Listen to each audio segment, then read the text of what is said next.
Hiya.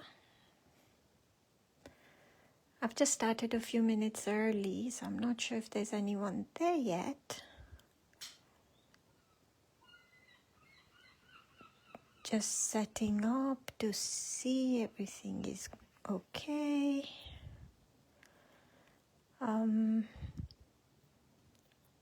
Hopefully you can hear me. Well, I definitely don't want an echo of myself. Yeah, hopefully you can hear me. And hopefully it's the right orientation. Okay. Yeah, a few people I can see. Well, sort of see. I hope everyone's doing okay. I'm just going to move a few things so that I'm going to drop it where I've put it. Hi, Bernie. How's everyone? I'm just going to wait a little bit longer before I actually start. Just wait for people to join. Hi, Deborah. Hi, Julie. It's really warm in this room. I'm just going to turn down the heating a teeny tiny bit. Wouldn't want to fall asleep.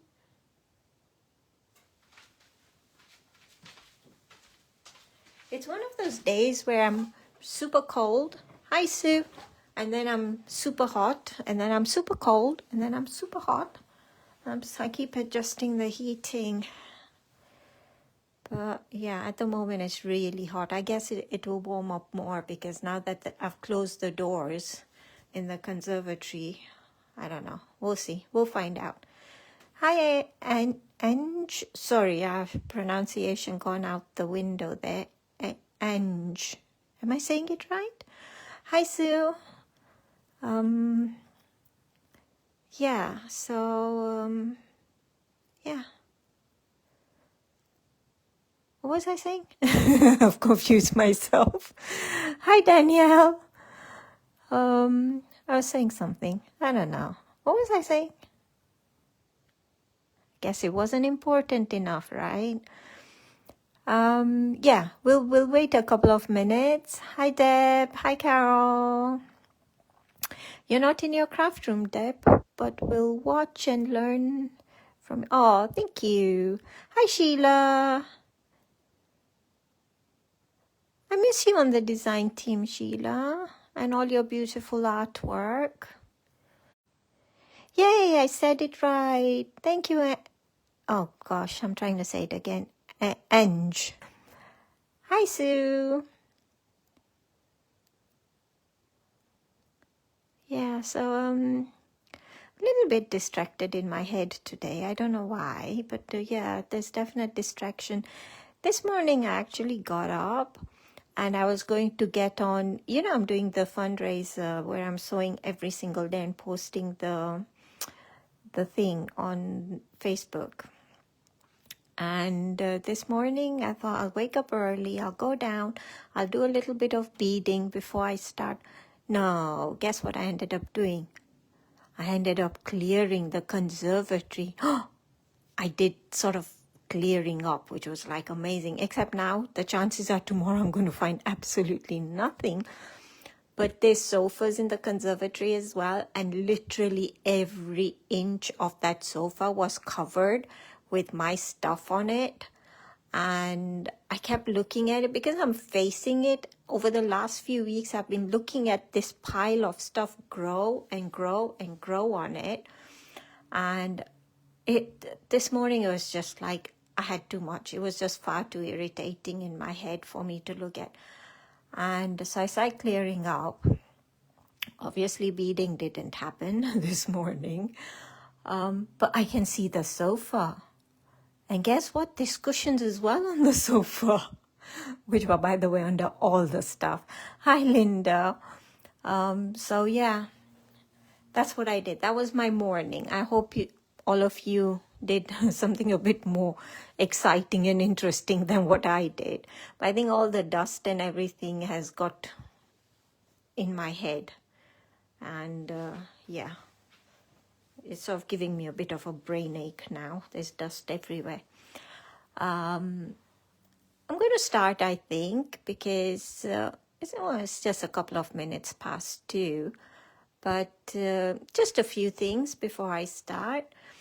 As you know, I'm doing the Facebook Lives every Sunday in November for the fundraiser Alzheimer's Research UK. So every day I'm doing some sort of sewing, mostly beading, but on a Sunday I'll be doing the Facebook Live tags, which will basically we'll use embroidery plates. And then, I haven't decided whether I'll do one in December. I might do, but that may not be embroidery plates. That will be going back to general everyday plate sort of things. But for the rest of the Sundays in November, we'll still continue using the embroidery plates. What else? If any links do turn up on the comments, please don't click on them. I have turned off the thing that says no links, but I don't know if it's worked. Technology and me, absolute no. If I will, once this has recorded and everything, I will upload it on YouTube. So, if you prefer watching it on YouTube, it will be there for tomorrow, most likely. It's our Diwali and New Year. So today is Diwali, and then our New Year is on Tuesday. So depending on what happens to this evening, wise, I'll see if I get around to uploading it today. The chances are I probably won't. I think we're just going to have family time. Yeah, well, it's Diwali. I think you're supposed to have family time. I'm so bad with these social things, seriously. Hi, Nahid. Hi, Sue. So, yeah, I'll see. I'll try and upload it today. If not, definitely tomorrow. But it will be here on this page on Facebook anyway. So what I'll do is I will get started. She says, let's move some of these. I just basically put these just to cover up the space. So these are what we did last week. That's not the best way to clear your workspace, is not brushing things aside. So this is what we did last week. Yeah, that was fun. I think the one I did last week, the more I look at it, I feel it looks like it's sunburnt. On this one, the angel is sunburnt. On this one, the tree is sunburnt, which is funny. Every time I look at it, I'm just like giggling. My son doesn't understand why I'm calling a tree sunburnt, but there you go. This is what we are doing today. No, that is not the one we are doing today. This is what we are doing today. This one here. But the same sort of idea. So in this one, I use the plate as is the square bit and the dangly bits and everything. And on either side of the square, basically, I put the snowflake, which is on here. So everything on here is, the same stitches as we're going to use on this one here, except this bauble. This bauble is not on this one, but it's an easy enough. Those who joined us last week, we did the fan shape. So this one is basically a fan shape from either side going outwards. Yeah, so I didn't do this bauble on this tag. Yeah. So, but this is the one we're going to do. So I'm going to leave that one out so I don't miss it. This is what we may do next week. I feel it needs something. I'm not sure, but in my head, I feel like it needs something. I might redo another one and see, and then go with one. But this one, oopsie daisy, there goes my butterfly tag flying off. This one is not a Christmas. I just thought it would be nice to do something, one of the other plates. So this one is Dragonfly. It was from the first set that came out. I can't remember which one now, but I'll post it once I set up the event page. I will post it on there. So I'll move all these aside. This tag I have done has been on rainbow parchment. And today I'm going to stick to clear parchment. Has anyone used the Pergamano colored parchment? There's a Groovi range of colored parchment, and then there is the Pergamano. There's a few colors of the Pergamano when they were doing colored parchment. And on this one, where is it? The one I was saying, this one here was, I mean, Groovi has in a set of green and orange, and yeah, they have green and orange in the Groovi range of colored parchment. This one is a really old Pergamano orange that I used on this tag. And I used felt pen to color with. I just wouldn't, like, the felt pen was like really wet. The gloss on the, I don't have any here. I think I didn't cut them out or something. It was super glossy on the back. So the color just wouldn't, yeah, it just stayed wet for ages. In the end, I blended it out with a blending pen, blending nib, and I used cotton bud and everything to get the excess color off. But I don't know, has anyone used the Pergamano colored parchment? Because, yeah, I struggled with that one. It's a beautiful one, but I did struggle, so I won't be using that, that's for sure. I've got a pack of mauve Pergamano, but not used it yet. Yeah, I'm just wondering if it's just really old, and you know, but like I said, I struggled. Have a go. If you do use felt pens, Linda, and if it's really wet, then use your blending nib. Don't put as much color as you think you might, because it stays wet for a long time. So you'll be able to just move that color with a blending nib, and it will dry off because there's so little color. But that color moves really smoothly. Actually, it moved so smoothly with the blending nib, considering it was a felt pen. So try it and see, but try it on a scrap piece, yes?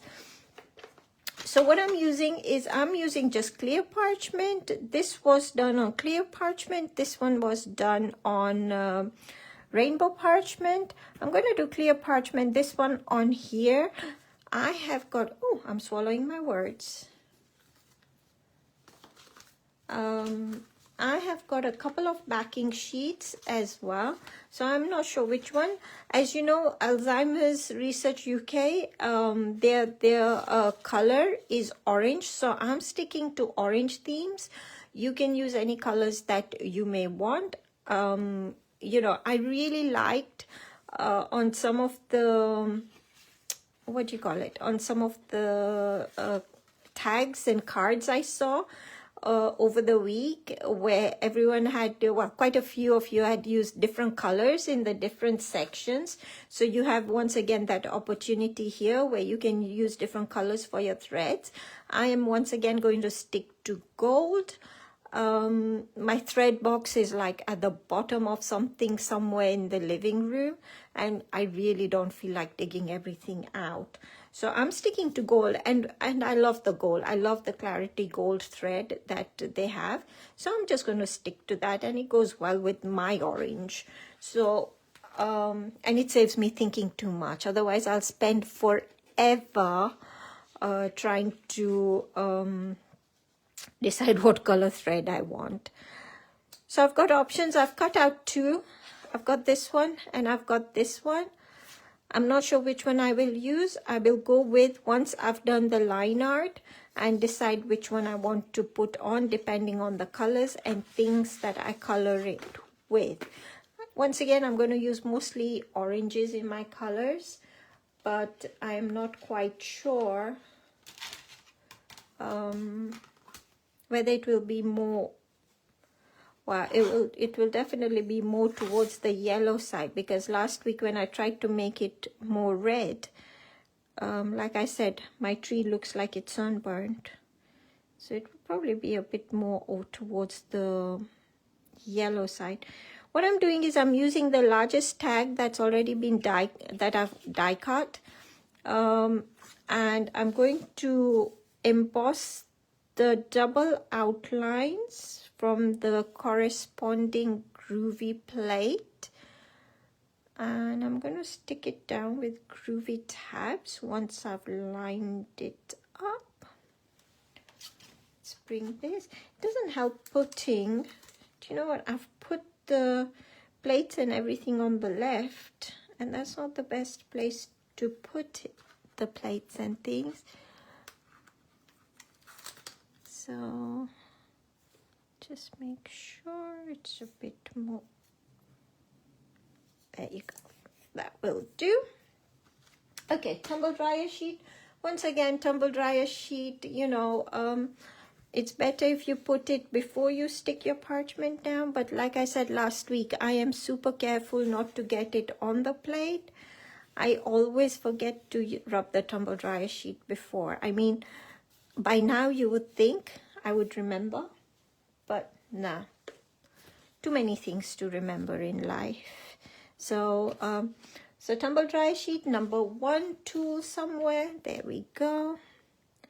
And we're just going to emboss the double lines, holding the Groovi guard quite close to the edge of the parchment so it doesn't move.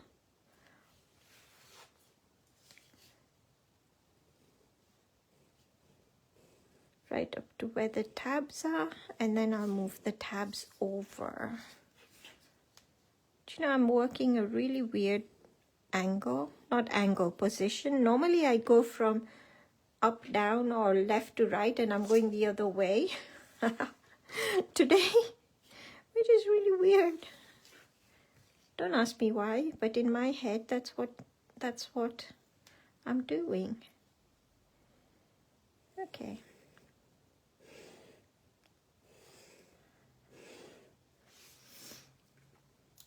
So let's move this one about and do the top.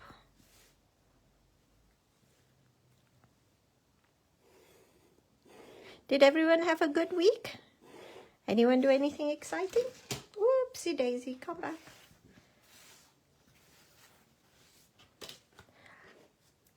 I haven't done much this week, to be honest. I mean, okay, other than the shows and lots of beading. But on the whole, it's been one of those weeks where I've sat here wondering what I've done all week. Really weird. Because, you know, when I look around me, I'm like, I haven't really got anything to show for my week. Does anyone else have weeks like those? Busy week, it seemed. Was it a busy week for you, Jackie? For me, other than the shows, yeah, that was busy prepping towards the show. But other than that, I don't know. Even my beading, it just took absolutely forever to get on, if you see what I mean, with the things I was making. The star was really difficult for me to do. So if you've been following, for example, my beaded things, then the star took me days and days and days to do. So what I'm doing is, let me stop talking first and explain. So I've got my double outline on my tag. I have got the angel plate, and you can see I have got one snowflake here and then a few baubles above it. You can have 2 snowflakes if you prefer the snowflake over the baubles. It's absolutely up to you. But I'm going to follow the same thing here, and just because in my head it will be well, hopefully I won't confuse everyone that way, basically. So I'm going to still go ahead with the one bauble, one snowflake here, and then do a few baubles. Now, again, you know, you have got options of, for example, you can put more baubles. Like there was one plate which, oh, this one here. Oops, that's not a plate, Tina. That's your Groovi guard. Like the one that the baubles are on, this one, if you have a look at this, for example, this would make really dainty little baubles in between. I'm going to pretty much stick to just a few, otherwise, you know, we'll be here forever, which is not a bad thing. So, you know, I could have put a few circle ones here, there, and just created like a whole bunch of baubles. So you've got lots of options in all the plates. So even a star would make a beautiful, you know, hanging star bauble. So it's up to you what you use. I'm going to stick to the same thing as on this one. So what I've done is I've used one big snowflake. The hearts are these here, and then the other two baubles are from the bauble plate, so we'll get to that in a bit. Because my snowflake is the biggest element on here, that's what I'm going to start with, because that will help me position the rest of the baubles around it.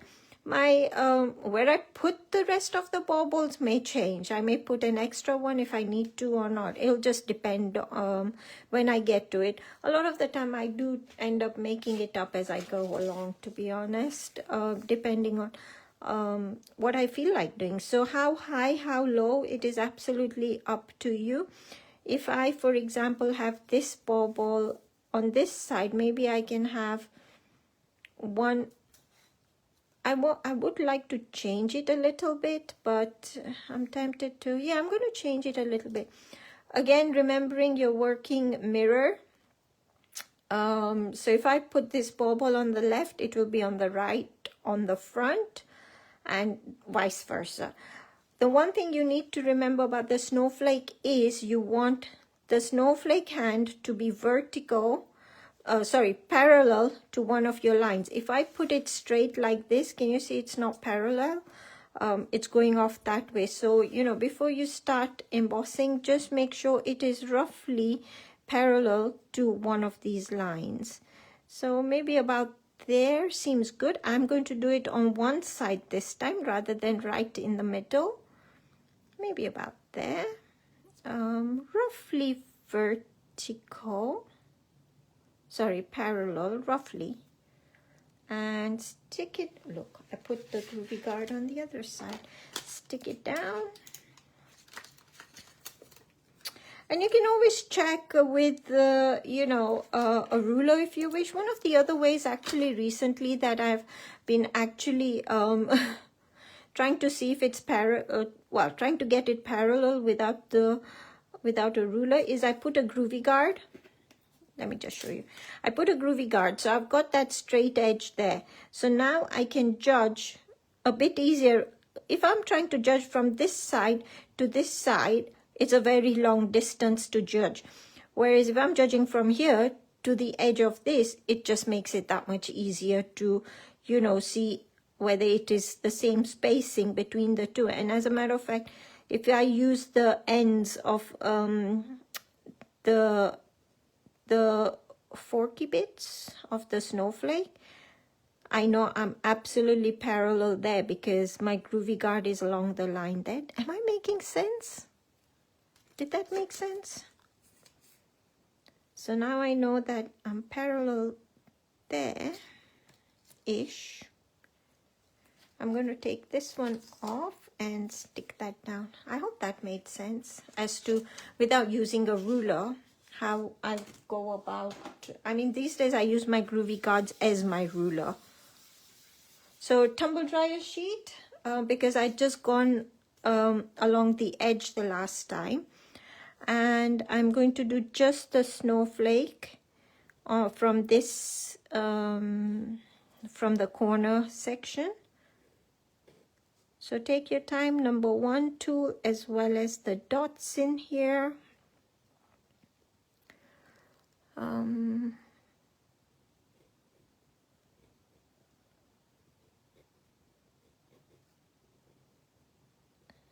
There we go. I'm trying not to rush. When I'm rushing, what happens is that my hand slips and it goes everywhere else where I don't want it to go. One of the other things that recently, you know, after all these years is, you know, to stop it from slipping. I know that if I'm going around like this, it's very easy to slip off like this. Yes, and go into that. So what I do is I go this way, away from that and just complete it this way. So, and once I've got the groove, it's easier. So I sort of start doing my lines away from whatever I don't want embossed. I have no idea how to explain that one, or whether that made sense. Oh, I forgot the dots in the other circle, didn't I? And also holding the edge quite close to the outline as well helps. So if there's areas you don't want to emboss, you can hold, you know, one of the windows, the edge of the window quite close as well. Slowing down is definitely the best way, to be honest. Slow down in today's fast-moving world. Is it an option?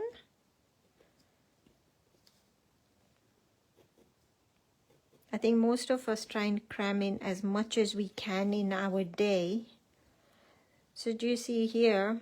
It's quite close there. So I'm going to hold it the edge quite close before I do that, so that I don't go over.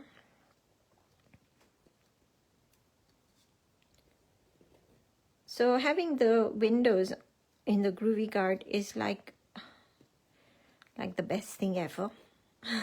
Well, for me it is anyway.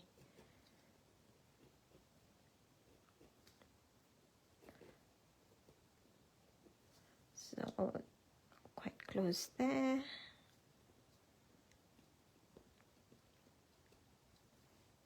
Almost there. So you decide where you want to put what on your tag, and just go with, really. So next what I'll do is, oopsie, next I'm going to put the big baubles in, and then I will put the little hearts or circles or whatever I think it needs, because once you've got the spacing of the big elements, you can balance it better with the little ones. So some of you may need 2 hearts, some of you may want to put 3, you know, it's absolutely, it will depend on your design. Oh, dots missing. It will depend on your designs as to how many you put.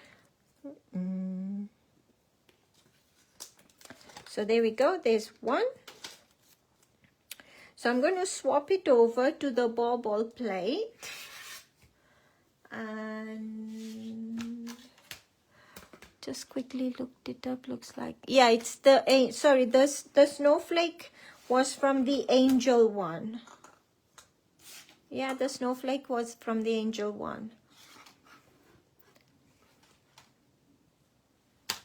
Okay, next I'm going to put these in. So I'm using these 2. I haven't done this one here, but you can choose this one. If you do this one, it's basically like last week when we did the fan shape, where you're going to go from here into each of those, not the first one, that's your corner one, and then into each of this right up to the center, and then the opposite from this side. Download the stitch guide from the Clarity website. So I'm not doing this one, I'm going to do these 2. So have a little play around and see where you want to position them. I think I'm going to have the long one next to here, but not straight on, and I am going to have it as straight as I can.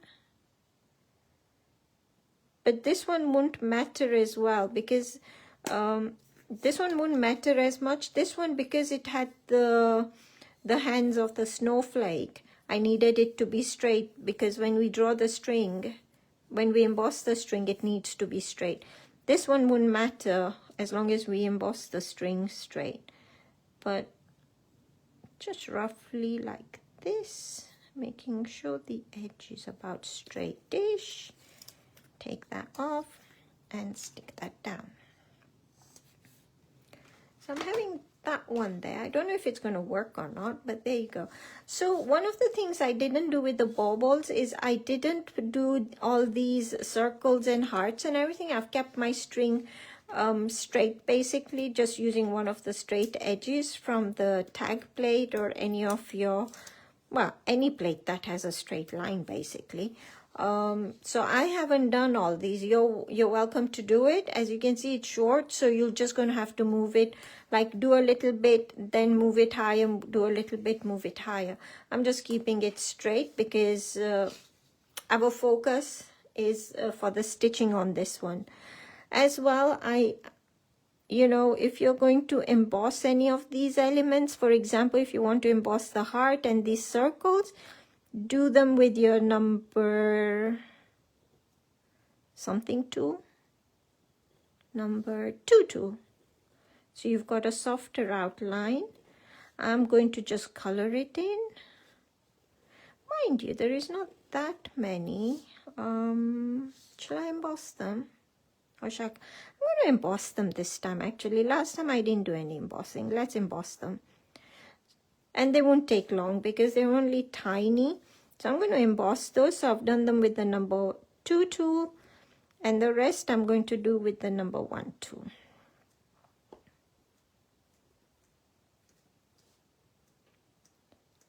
So there we go.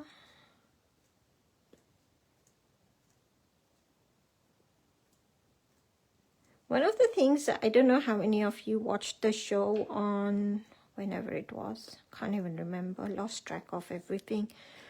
When was the show? What day are we on? Oh yeah, Sunday. So it was on Thursday.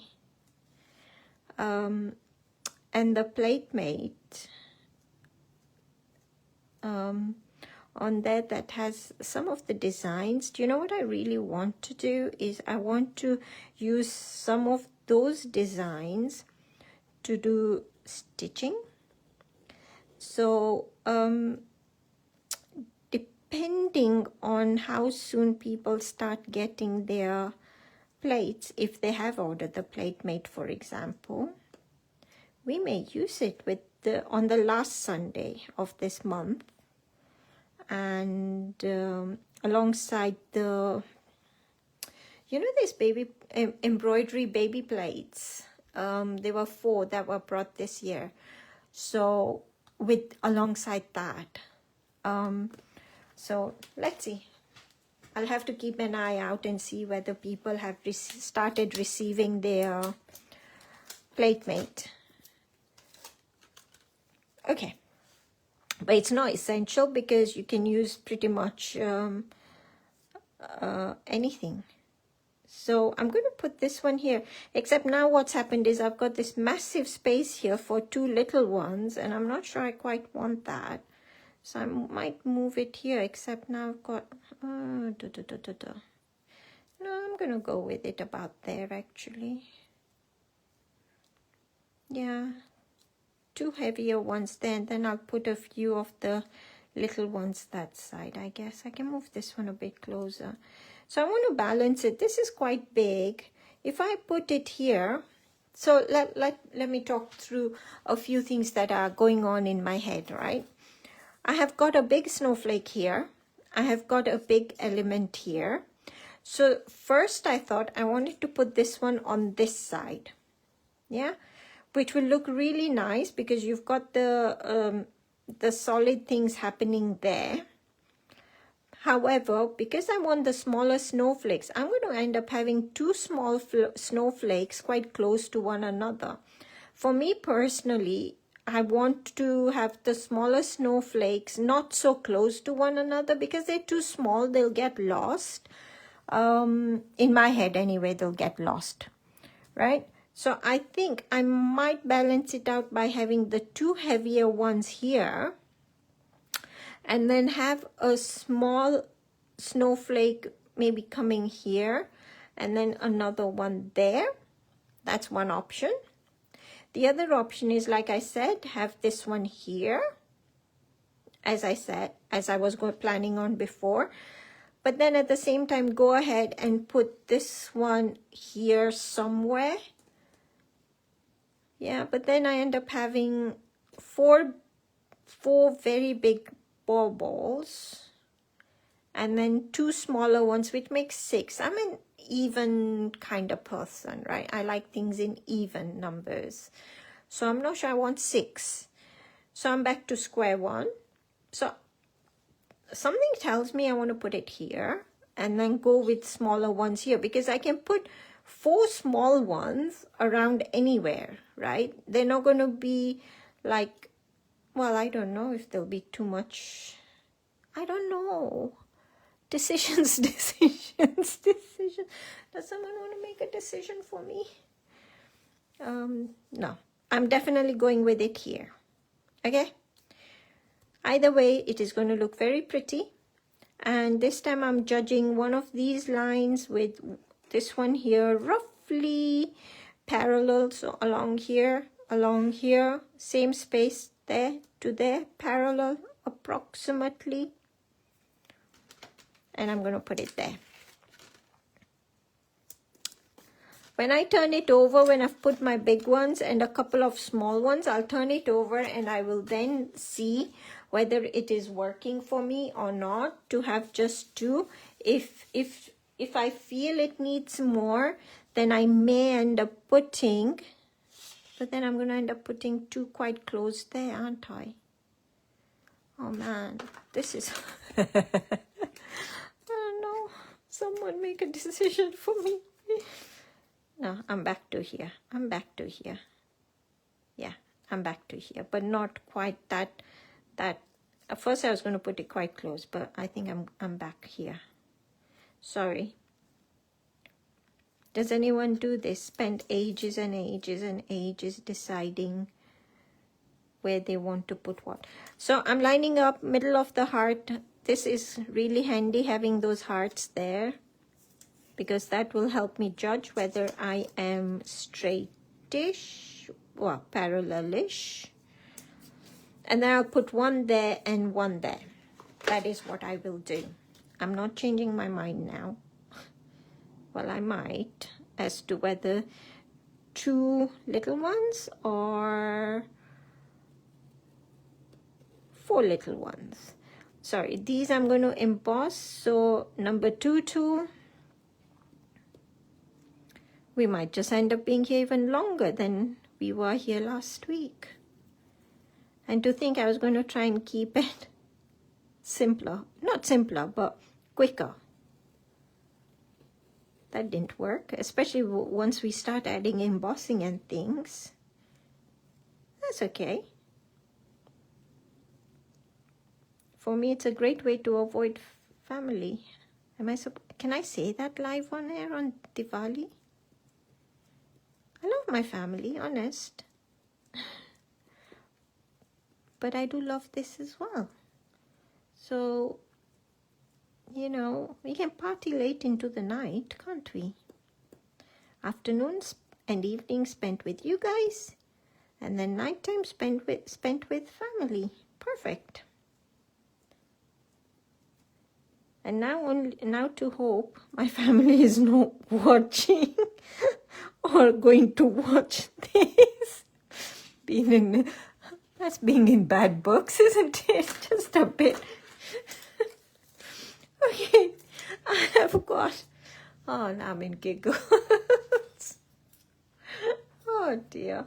Things I say without thinking them over. Oh. Okay. In case family is watching, I love you guys.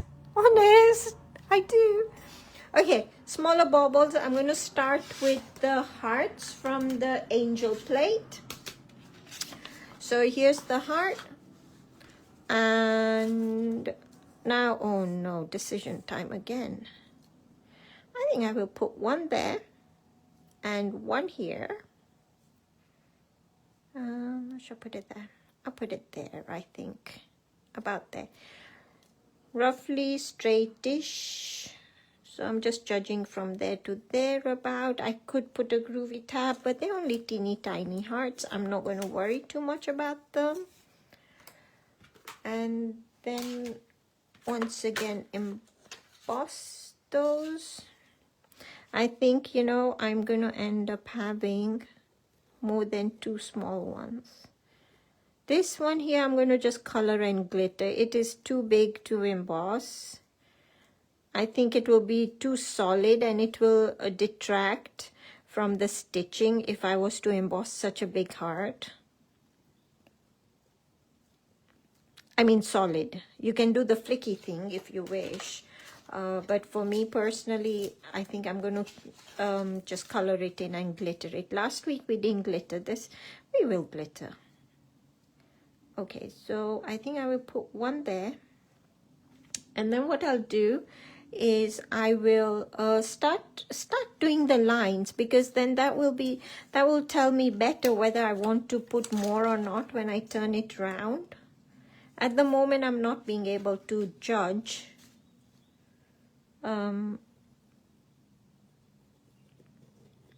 whether 2 is enough. I'm hoping 2 will be enough, but I won't know till I turn it round and decide. And the same goes for you guys, depending on your composition, where you've put your baubles. You won't be able to really tell for sure. Well, you may be able to, but I can't. Okay, so I'm going to turn that round. I think I've got the 5 there. So if I turn it round, do you see, for me, I don't know what, something tells me I want one more here. But then I don't want 6.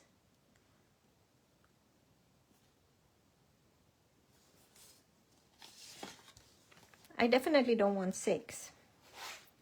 So what I'm going to do is, like I said, I'm going to put the lines in first. Because once I have the lines, I will be able to see better. So I'm just going to get the lines off of the tag plate itself, because, well, there's long enough lines on there. So for example, if I put it there on the longest line, sort of central-ish, and well, if I do it this way, I can line up that to see if it's straight-ish, because it will slot. Oh, it's not working. It is not working. Okay, let's put the tab just to, I guess because it's, the hand is really small and I don't want to go into this curve here, so there's not much to slot in, but about there, and try and keep it straight. It's not working. Okay, let's do it another way. Maybe I need to have it straight rather than at an angle, because at an angle I'm getting confused. Now I can see better. So I'll bring it down, because I don't want to go on the curve of the tag up here. I'm all fiddly, aren't I? Am I straight? I've put it on one side. Just need to make sure I'm sort of straight-ish.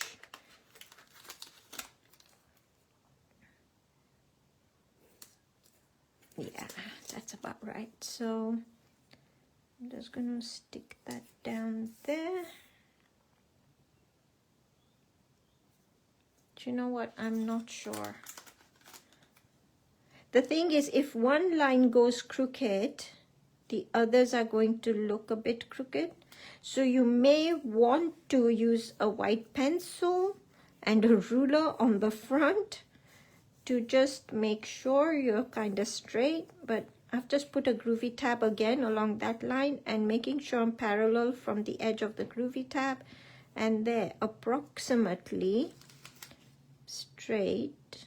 So just a little nudge there. I mean, to be honest, you know what? Using the ruler and drawing the straight lines would have been easier. So now this bauble, so this is the line I'm following. Yeah, hopefully I'm in, you can see. So this is what I'm following, this line here. So I want to draw my string from there to there, because this bauble is coming over this, it's in front of the string. So skip, and then to the top of the tag. Yeah, so now this bauble goes over that.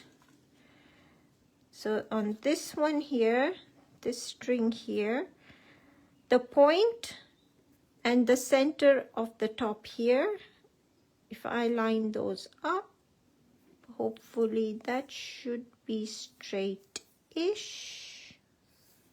Is it straight-ish? We'll wing it. We will wing it. And this is not a problem because the heart is not in the way. So there we go. So if I do one here, I know earlier I said I may put one there. I'm not sure that is enough space for the heart to go, because if I draw a string here, let me put it, if I draw a string here, I may not get another heart here. So I may want to draw the heart first, because a bit like this, where this heart will be in front of the string, if I draw the string, I'm pretty much, you know, I may not be able to get one there. So I'm going to draw the heart first there, but let me put the others in. This one doesn't matter, so I can put the string to this one down.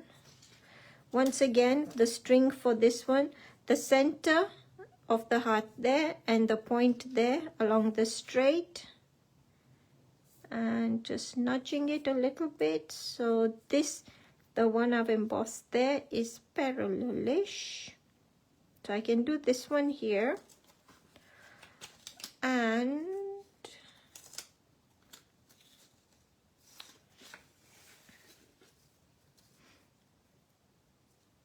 let me turn it around and see. So do you see, I definitely, I think I need one more here. If I put one more here, I definitely need one more here, because I don't want 6. I definitely want 5 or 7. So I'm going to go ahead and put one more heart here, one more heart here before I draw the strings, because otherwise, if I draw a string, I may not be able to put a heart. Not a problem, because if the heart doesn't fit, like I said earlier, the circle from this would fit, yeah, as a ball, because that's small. It's not as wide, it's smaller, so that would fit. But I don't want to have too many different balls, so I'm going to stick to just the heart, to be honest. And so I'm going to put the heart first. So let's decide where I want that. Do I want it on this side, or do I want it on that side? Let's have it quite a bit higher up. Maybe there. Oh no, here she goes again. Not sure. Should probably do a dummy run first and stick to it, shouldn't I? Do I want two so close? Not this one here.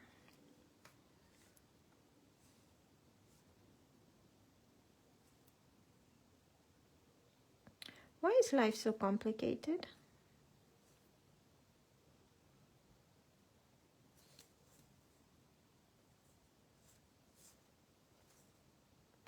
And everyone's finished and they've gone home, they've logged off. While Tina is still trying to decide where she wants to put these things. Okay, do you know what? I'm going to have it. No, let's have it on this side because this is in the way. I'm going to have it quite high up here. Just because I want to make up the number, really, to be honest. And stick that down, stick that down.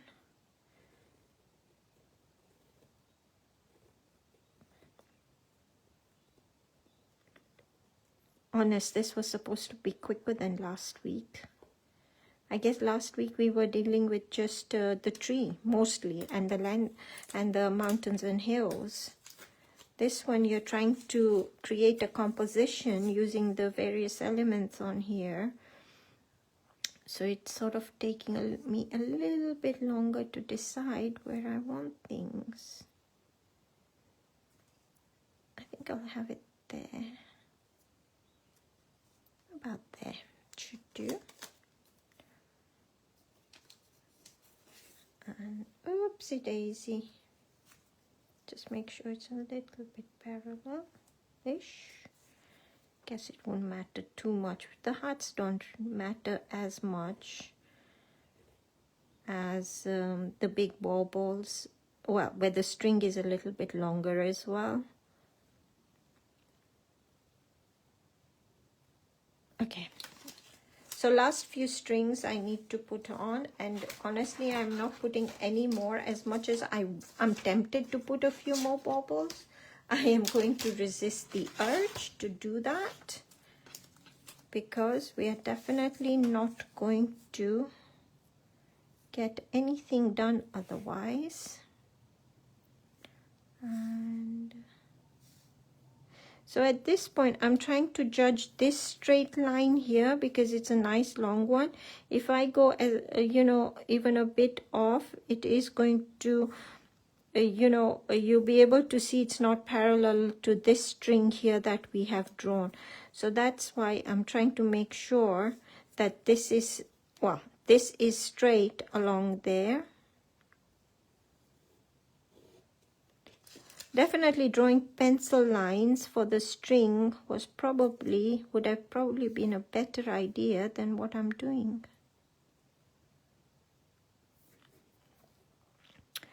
But then, you know, if it's a bit wonky, the line, I've got the windows open and the baubles are yeah, floating, not floating, what's it called? Being blown by the breeze. That's what's happening. So if they're a little bit wonky, I'm just, yeah, it's a windy day. So my baubles are being blown. That's why they're wonky.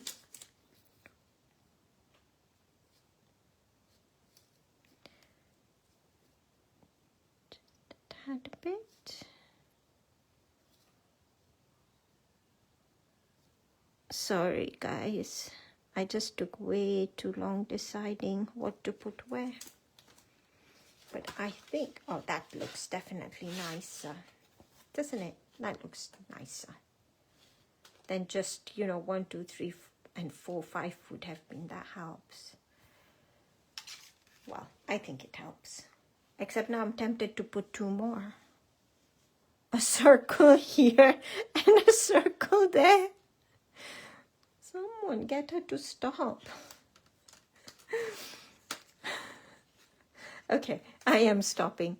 Or should I put the circles in? No, do you know what? We're going to be here forever. We're seriously going to be here forever. But I think a circle here would look nice, and a circle here would look nice, somewhere there. But then I want to put a circle here, and then maybe a circle. No, we're not going to. No, not doing it. Okay. Next, we emboss these little things. I'm not going to spend too long embossing them, only for the simple reason, no, time is not the simple reason, because I'm going to put glitter on them. So I'm not going to spend forever trying to get them perfectly white and all that. I'm going to glitter them, and that's that really. Do you know, another thing you can do is, if you want them really white, you can use a white gel pen to color them in, if you so wish. White color pencil, if you're not going to use glitter. In my case, I am going to use glitter. So up and down, across, round. Up and down, across, round. So yeah, I'm not spending too long doing this. But I think, you know, when we have white work on anything with parchment, it always looks so pretty that it's worth putting a bit of white work somewhere. You could actually put a bit of white work on here, just little flicks if you so wish, or you could do a little bit of grid dots in there. If you have your grid handy, that will look really pretty in those hearts as well. You could also perforate them out, because that will allow, perforate, shall we perforate them out? Oh my gosh, now it's got me thinking. How much time does everyone have? I think those hearts perforated out will look so pretty. Do we have time to perforate them out? Anyone want to perforate them out? Is most of you doing these hearts?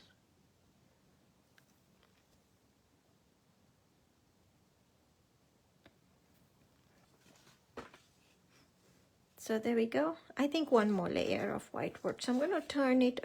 Oh, do you know what? In here, for some strange reason, there's a blank. I don't know where the circle is.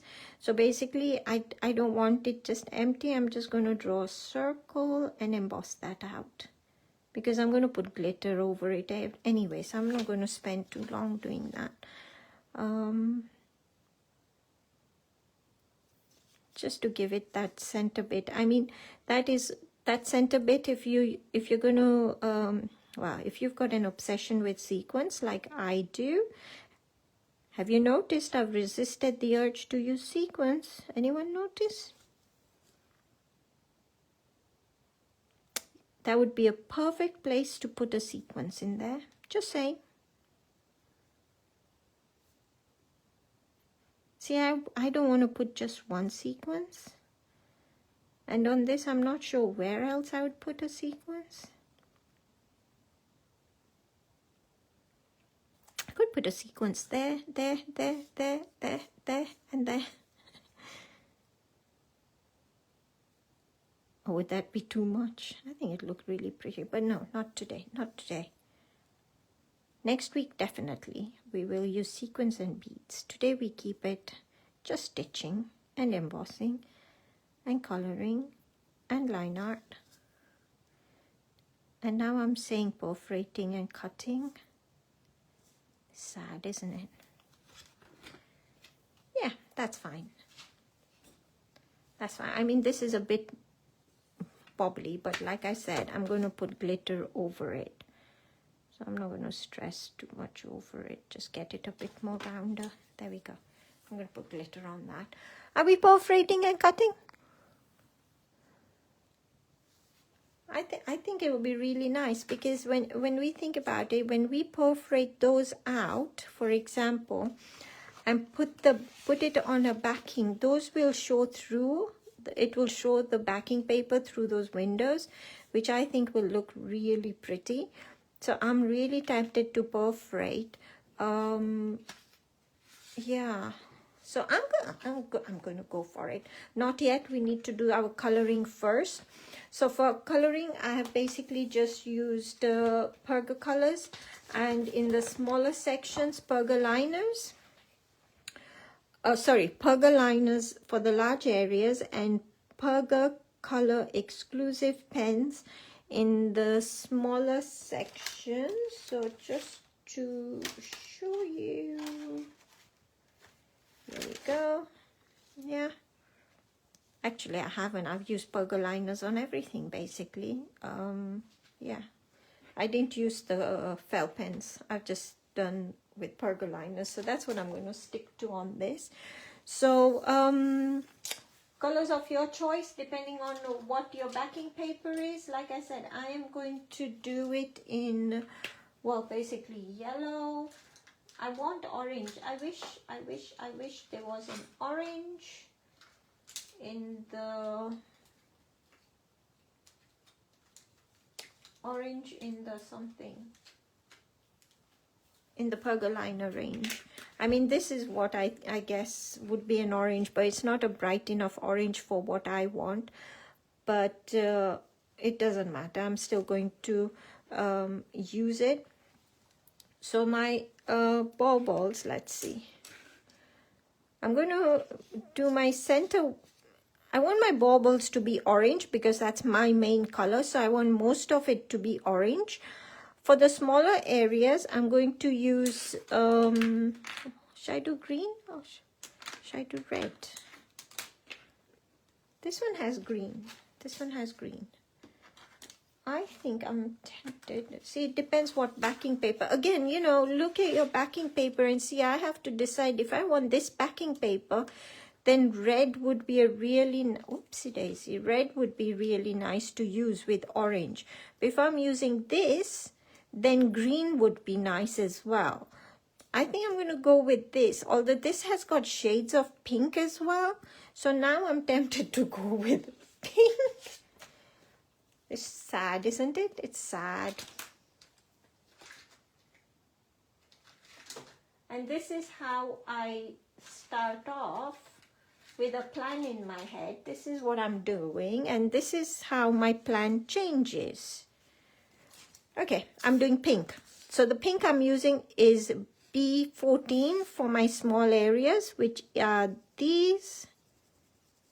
And what I'm going to do is I'm going to do this over the light wave, because I can get much better coloring done if I do it over the light wave, because I can go right up to the edge. So all these little sections, I'm going to do them in pink. This one, I'm going to do orange pink. So if this is pink, your center would be pink, because there's 3 sections, but my main color is orange. So I'm going to do this middle circle pink. Your little top bits, well, I'm doing mine pink. Have I ever mentioned I like pink? I may have, just a few billion times, but just in case anyone has missed, I like pink. Now here, like I said, I'm perforating those out, but when I did them on the actual tag, I did them green, but the fact that I have got glitter on them, it doesn't show up. But because I'm perforating them out, I'm not going to bother coloring them in. On this one, I did one color and then another color, so depending on what colors you want, I'm going to do my center ones pink and then the outside ones in my orange.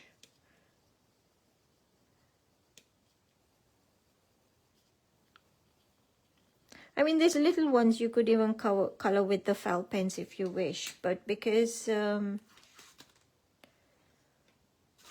something or another, I don't know, I'm using pergoliners, I'm just going to stick to the same. So I've got these as, I know this is a very yellow, well, it's not very yellow, it does have orangey tones to it, but it's just not a bright enough orange for what I want. So if you've got, for example, polychromos, they'll have a nice selection of oranges in there that you can use if you want an orange, but you know, even other colors if you want. You can use the polychromos and blend in exactly the same way we do pergoliners, using the dorso oil and your blending nibs. Wondering if I'll get a nice orange with the pink and the yellow.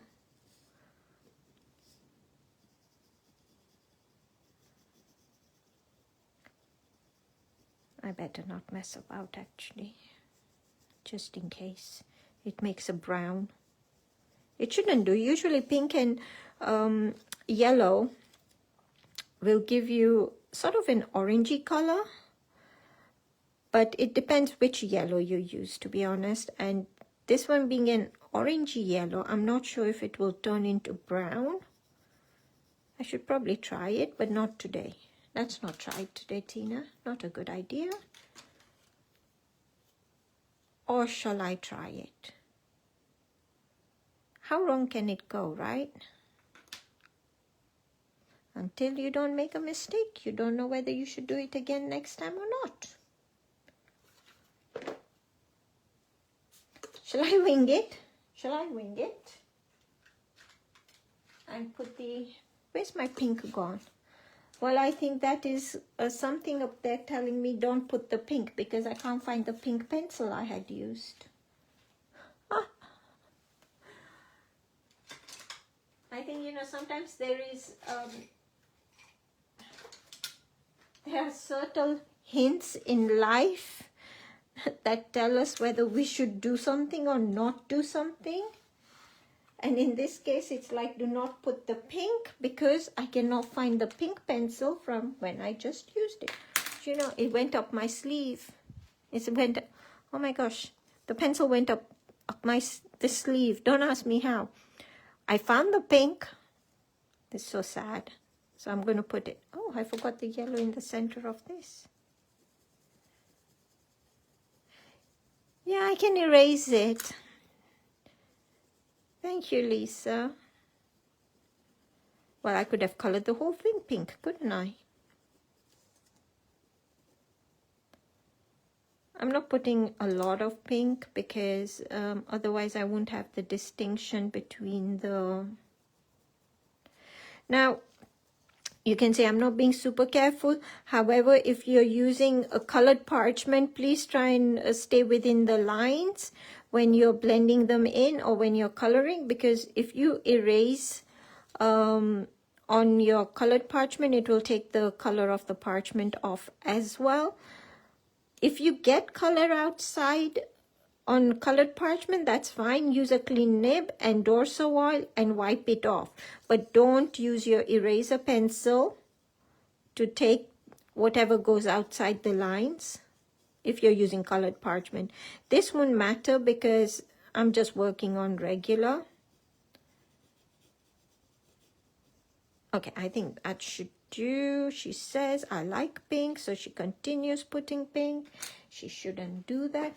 Okay, a drop of dorso oil onto a spot-on sponge and a blending nib. Let's get the pink one. Look at how many blending nibs I have. I don't throw them. I just keep collecting them and collecting them and collecting them. But then when I look at my blending nibs with those pretty colors on them, I just absolutely love them. Okay. Just a touch on your sponge and blend. So you just need to touch it a teeny tiny bit and blend. I'm going to do all the pink ones first, and then I'll come back and do the... Wow, I'm still hoping it will be orange and not brown. After putting the pink on the yellow, we will find out. I think it'll look really pretty though. The ribbon I've taken out though, I don't think it's going to go with this. I've taken out a bright orange ribbon and it's definitely not going to go with the colors I have now chosen, is it?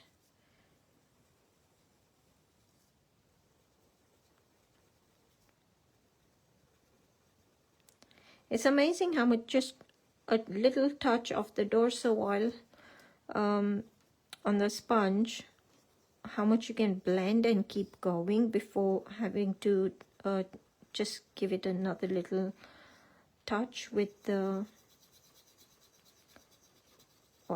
nib. So just a touch.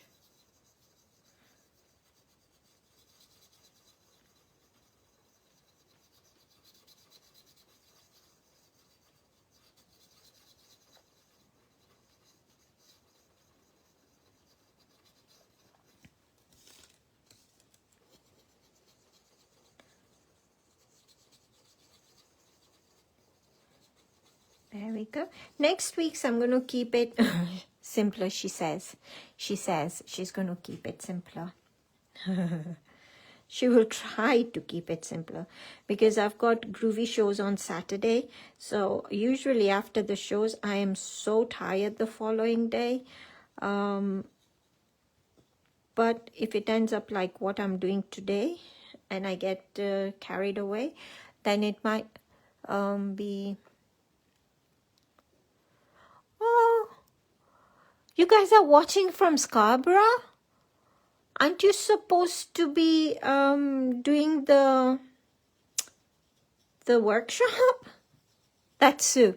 She just put that Roz, Karen and Sue. That's her, I'm assuming. And not another Sue. are watching at Cabra. They've gone to a retreat for traditional parchment that originally Josie, I think Josie is still organizing, but I think it is Anne teaching it today, well, this weekend. They do it twice a year, I think. Am I right, Sue? Ross? Karen? I think they do it twice a year, might be more. And it's Scarborough. So it's like a retreat over a few days. I'm not sure, either 2.5 or 3 days.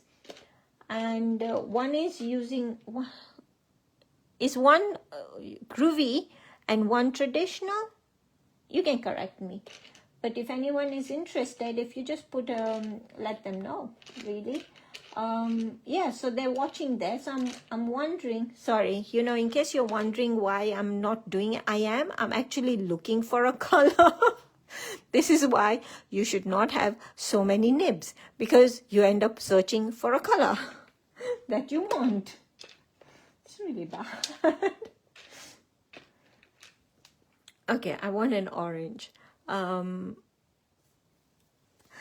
okay, Sammy. You can watch back from the beginning later, because once it finishes, it gets put on the page. I'm glad you could join us. I'm sort of holding my breath, like, am I making it go brown? It's not brown. It's definitely not brown. It's a bit hard to see. It's a bit hard to see with the light wave on, the exact color. And also, you know, with the evenings getting darker earlier, I can't judge. I can't judge color properly in the evenings anymore. I don't know if it's just eyesight issues as you grow older, or I don't know.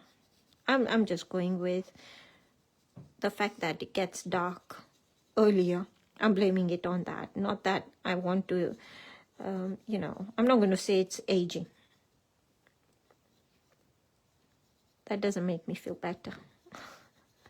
So we'll go with, it's basically, you know, getting darker earlier. So these, I'm so going out of the thing. Okay, slow down, Tina, slow down. At least last week, you know, by 3 o'clock, we had done all the basic work and we were ready to stitch.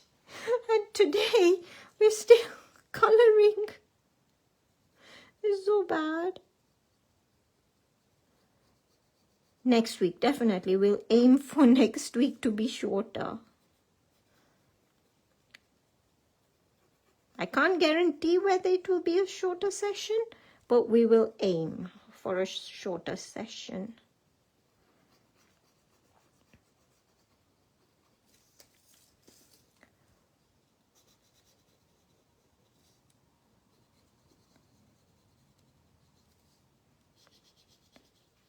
It's really wet, it's smudging. I got too much oil on my nib. And can you see over here, it's smudged. But I can take it off using the eraser pencil. So I'm not going to stress too much about it. If you're using colored parchment, just once again, just to say, use a clean nib and dorso oil to wipe it off.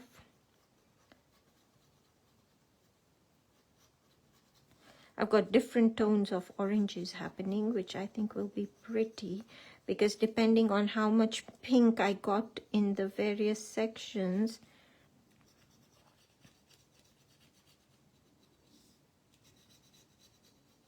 I mean, do we have time for me to picot cut? I mean, now I'm looking at the time and I'm thinking, I don't know, because the stitching takes a while, doesn't it, as well? But they're only teeny tiny hearts. Okay, I'm justifying why I want to do picot cutting. I don't need to justify, do I? I can if I want. It's not that. It's more about I'm like aware that some of you may need to escape. And if I spend time doing this for so long, I feel bad that you need to leave before you can finish. Just taking off extra oil in places. Okay, stop fiddling, Tina, stop fiddling. Move on, move on, move on. A daylight bulb. You know, I have a couple of lamps on as well, Catherine. I've got one on either side of me that is on. Eraser pencil.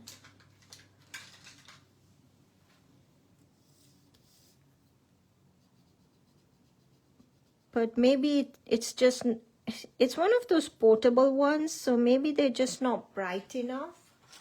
And that's why I need to probably get a better one. So I'm just taking off the extra from the edges off that I've got in places because I was not paying attention, which is nothing new there.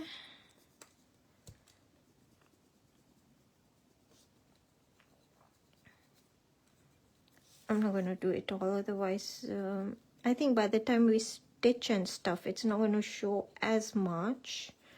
But I know, and also because my back, do you know what? I don't even know why I'm doing this, because my backing paper is designer backing paper, and by the time you put that on designer backing paper, anything that's gone outside rarely shows, because the backing paper has got that texture look to it. But does anyone else do this? I mean, knowing that it's not going to matter, still in their head, it feels like they need to do this. Does anyone else do that? In my head, it's gone outside, so I need to clear it up, clean it up. But then I know that by the time I put it on designer paper, it's not going to show, because that in itself is textured. Okay, leave it, Tina. Leave it, Tina. There's too much to do. Let it go, let it go, let it go. Let it go. Perforating mat. Okay, I'm going to use the perforating mat. I don't have the black one here with me. It's in my bag. So I'm going to go with the... No, I'm not. It's going to bother me, isn't it? It's going to bother me. I can't see properly. Okay. Let's move a few things. Chit chat amongst, oopsie daisy, chit chat amongst yourselves. Get to know one another. I'm sure you all know one another anyway, but I need to say something while I do this. Okay, right. I don't want to perforate over my light wave. I can do, but I prefer perforating over the black mat. That's just personal preference. I know a lot of people can see better when they perforate with the light wave on. I think it's the one time, unless I'm using a designer parchment, that I prefer on the black mat. So 2 needle bold, or fine, whichever one you prefer. I've got the bold one here, so I'm going to use the bold one.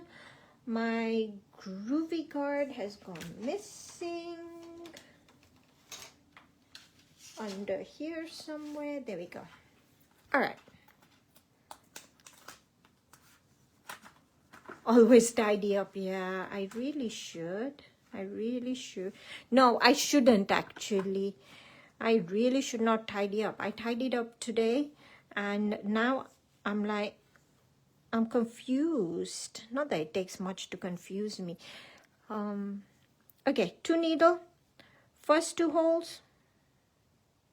It's going to hit the camera. I'm going to move it just slightly so I don't hit the camera. So first two holes, as close or as far from the outline as you want, not on the outline. I'm very close to the outline, which was not my intention, but it is. That didn't go well, did it? Which way am I going now? This way, and then one here. It's a bit of a wonky heart, isn't it? That's a very wonky heart. Can you see? I've got a nice one there, but over here it's a bit messed up. So I'm going to use my one needle tool to just give me an extra hole there. Just so it's not going to matter when, you know, we get worked up over the perfect spacing, which is the whole point of the two needle tool, to be honest. But by the time you perforate everything, and if one hole is too close to another, it really does not matter. No one is going to notice in the millions of holes that we make. So what I'm going to do is I'm going to do this way. I've done 4 this way. I'm going to do 4 this way. And then I'm going to judge and see. So I can do 1 this way, 1 this way. So I've got a nice, that's still wonky. It's still wonky. It's still wonky. What's happening? So one needle tool, and I'm just gonna, oh, it's okay. It's okay. It's okay, Tina. It's okay. It happens. Life happens.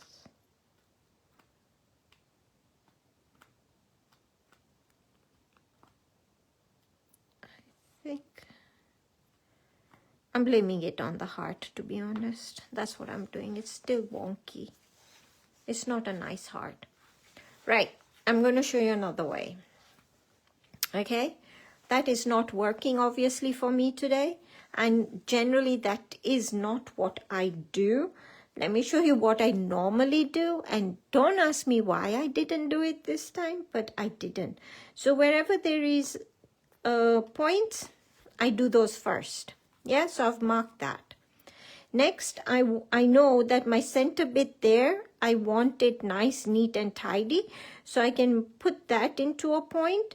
But generally, for a heart, I tend to go horizontal between the two like this. Because when I picot, my V is going to be there. If I did point, point, then you get more of a straight edge. Try it out. And because I am not being able to explain. And can you see that is so much better? And I should have done that first, but I didn't. And that's what happens when I'm not paying attention. That's okay. So I'm going to just go back and put one more here because I think it needs it. And when I cut that, honestly, it's not going to show. Well, I'm hoping it's not going to show. Scissors. So, sorry, just bear with me. Oopsie daisy. I want one more just here. So when we're cutting, I like to hold my scissors, curve up. Some of you may be holding scissors curved down. If you're holding your work up and cutting, I usually am doing the cutting flat like this, so I prefer curve up. If you're using perga cutters, then you're just pinching them closed. With the scissors, I've made my first 2 cut here. So as I cut, slight twist, and then thereafter, whenever I twist my wrist, just a teeny tiny bit, I am always twisting towards the previous cut. What you want to make sure is your scissors is always over the waist. The waist is the bit that falls out.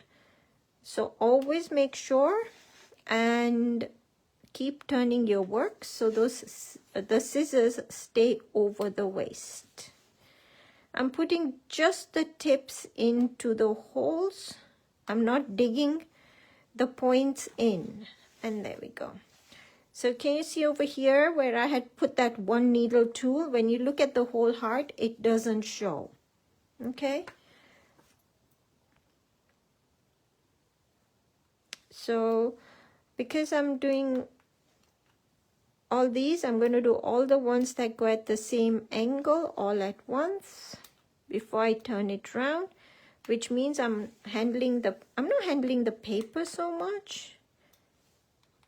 And it ends up being quicker, to be honest, when you can do when you can cut all the holes in the same direction at the same sort of time.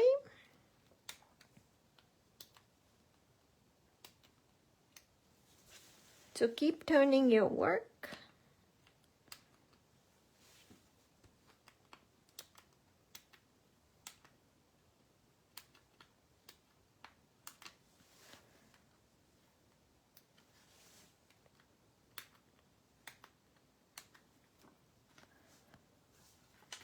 There we go. There's our little hearts. Actually, they're tiny.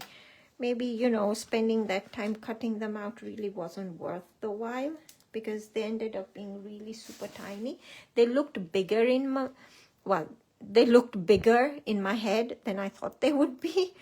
But yeah, they're really teeny tiny. So if I was to put that, if I find the backing card I was going to use, which is this one, it will barely show through. Yeah, a little bit, but they're not big enough to really make much of an impact, to be honest. Now I can definitely put it on both and have a look and see which one I prefer. This one shows the pink more than on this one. I love the texture on this one. This one is brighter and yellowier.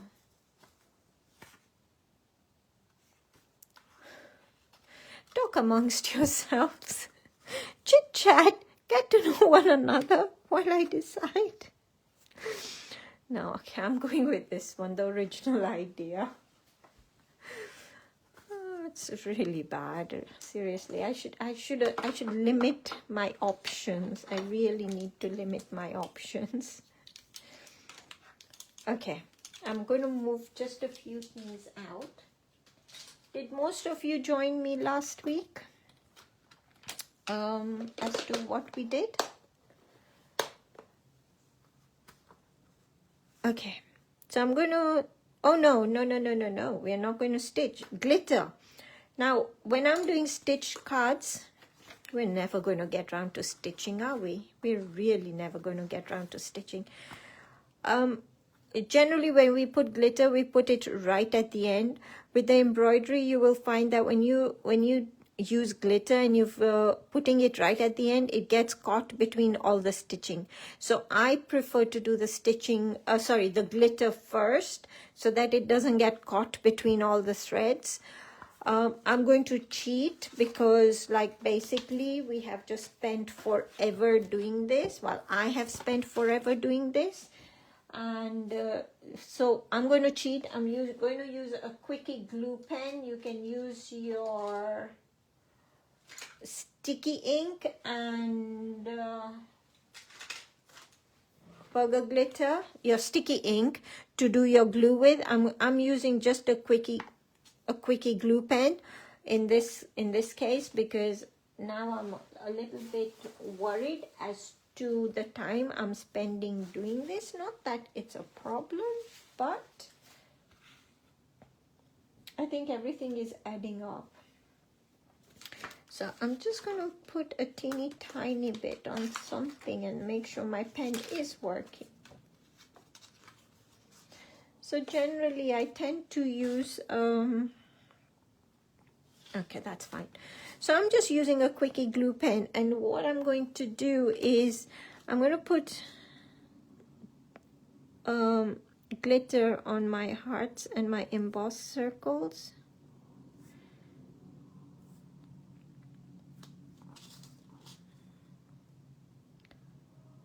You can use your sticky ink and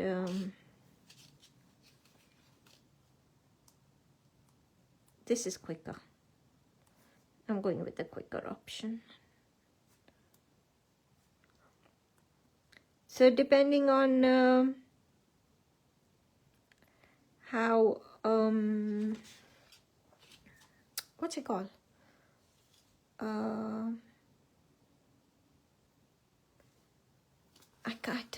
I don't know how to explain it. How, not how stable your hand is. Steady your hand is. You can do your, if you want a glitter on your strings, you can draw the line and put glitter on your strings. I am obviously not going to do that because my hand is definitely not steady. I'm putting it just on the holes of the baubles there a little bit. Now, I don't have glitter on the heart anywhere. I'm wondering if I want to put along the inside of the heart, but no, I think I'm going to leave it at that. Lid. And then you're going to put your glitter, purple glitter on. I'm using gold thread. I'm going to go with a hint of gold from my purple glitter. I'm assuming most of you have seen the purple glitters. So purple glitter, hint of gold.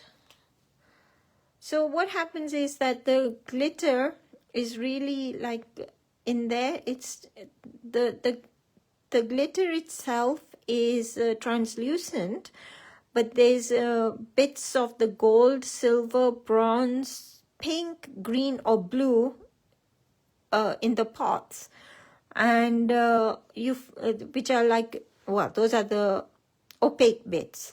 And what happens is all the solid, the opaque bits, so in this case it's the gold, goes to the top as it's moving about, because I don't know, it just does.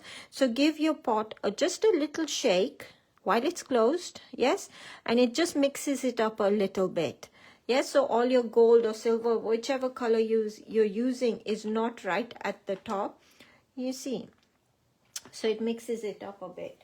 Now I have forgotten to put a piece of paper, folded paper somewhere. Never clear up because I did have paper. Oh,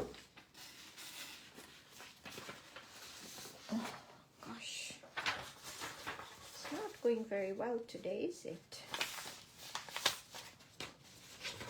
And this is anti-static glitter. What I would really say is that, you know, I know a few years ago there was, well, I came across it only a few years ago, a tray that you could decanter, you know, when you sprinkle your glitter on your things, you just shake off the excess in a, it was a plastic tray with a nozzle on it. And what happens is with the anti-static glitter, and it meets plastic, the next thing you know is that, you know, it's turned your anti-static glitter into static glitter because of the plastic. So don't use plastic to shake off the extra. Always use a piece of paper and put it back in the pot. Oh, can you see I've still got quite a bit on here. So I'm just going to shake it, and I don't want to lose my gold. Get it back in there. There we go, and close the lid before I drop it. Okay. Seriously, we are now ready to make the holes. Oh, you have one of those, Bernie? Don't use it for your anti-static glitter. There we go. Yeah, not a lot there, but there's a little bit of sparkle, and that's fine. I think, you know, if I had more time, I would probably spend a little bit longer doing this. But for today, I'm just going to stop at this point. Okay, now I've lost my backing cup. Where's my backing paper? I was going to use this one. Okay, let's start the stitching process. So, what do I have here? Or is it on the front? I don't know. So you can use low tack tape to stick the two pieces. We're going to stitch through the parchment and through your backing paper, because as we zigzag with the threads across and everything, what's going to happen is it's going to create a whole big mess. And you know, if we had just the parchment, all that would show. So you need your backing paper. Sorry, I've got a little bit of something here and I don't know what it is there.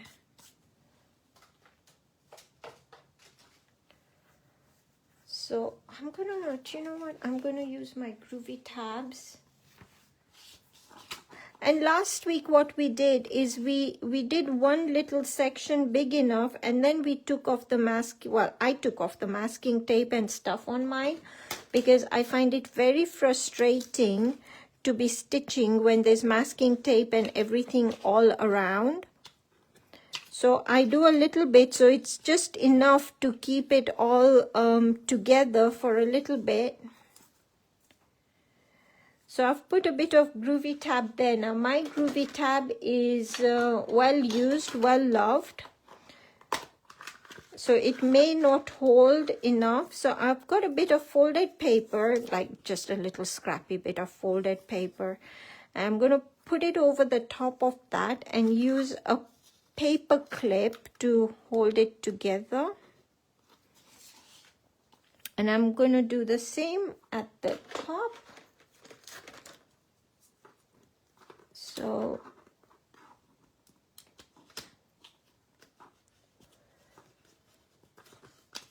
oh, come on, hold on, it is stuck. So I'm going to do the same at the top. Do you see my Groovi tabs are well loved? You can use low tack tape to hold the bits together if you need to. I just like using paper clips and things as well. There you go, that should be enough to hold it. Up to you where you start with this one. I am going to, well, I'm assuming a lot of you are following, oh, what's a bulldog clip? I have no idea what a bulldog clip is. It doesn't matter where you start. I'm going to start with, should we start at the top and work down? But then if I start at a heart, for example, that may not be enough to remove these. I want to start in a nice big area that it will keep it all together. So I think I'm going to start at the base and work up. By the time I've done a bit on the snowflake, it's going to keep it all together and I can take these off and out of the way. So I'm going to start there. I'm not going to perforate the whole design to begin with. I'm going to perforate just the snowflake and then stitch that, and then I will do the rest later. So when we perforate, I'm using the fine one needle tool, not the bold one needle tool. Bold one needle tool, what you'll find is that the holes are absolutely massive. And with some of the designs on the plates, what happens is that you would end up with one big hole. So it's the fine one needle tool. I am pushing the tool all the way down through the parchment, through the backing paper. And can you see, if you have your light wave on, you can actually see whether you have got all the holes in place. So I'm going to use it. I hope it's not too, is it glaring too much? Is that better?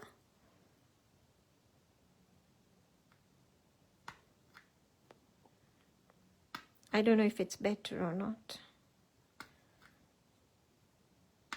Actually, I think I can see the dots better without the light wave on. Yeah. Well, that went a bit wonky, didn't it? Look. I prefer doing the holes actually without the light wave as well, because I can see the white dots better.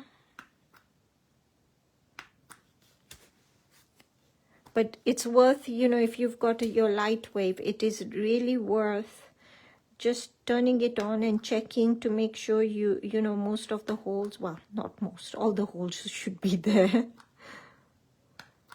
It just helps with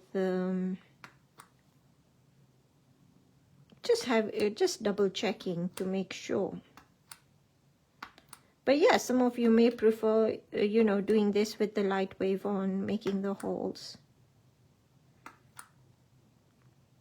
You know, I go through phases where a lot of the time I use it with the light wave on, and then other times I can't do it with the light wave on. I'm blaming it on it becoming darker earlier. Nothing to do with the aging process.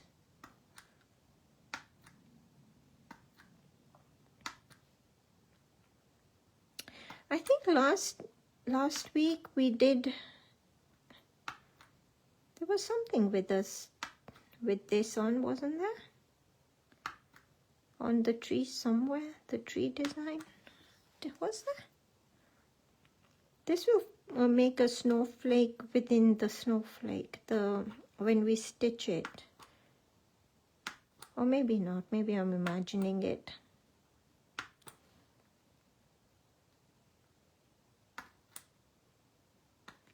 Do you know, we're going to be here forever today.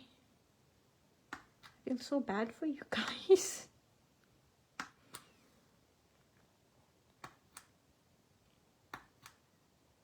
Okay, so I've done my snowflake.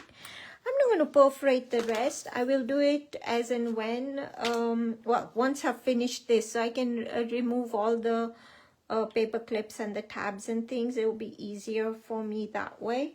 You can leave yours on if you wish. It's absolutely up to you. I want some thread. I'm sticking to gold thread on all the elements. You can use different colors, which was really nice to see last week when, you know, different colors were used in the different sections. That looked really pretty. So gold thread now, when I'm what's it called, threading my thread, I like to do it over with the light wave on, so that I can see the eye directly, well, not directly, it's slightly on the side, but I can see the eye of the needle, which means I can guide the thread a bit better when I can see that.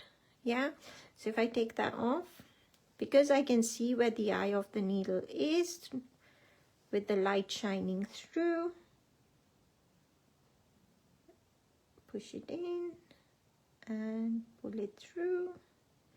Pull it through. Should have not taken it off the first time. No, seriously? Like seriously? Come on. Oh, it's split, that's why. Okay. Let's use the other end. I split the thread when I pulled it out. So eye of the needle in, and there we go. Yeah, I hope everyone is okay with that. For those who didn't join me last week, I did recommend, if you're using metallic threads, just give it one knot, just put a knot, yes, and what that will do is that will stop the needle sliding up and down the thread. Otherwise, what happens with the metallic thread, as the needle is sliding up and down the thread, the metallic bit that's wrapped around the polyester inside, it starts fraying away. This will stop the needle from doing that by going up and down. So only for that reason, it's really worth putting that knot in.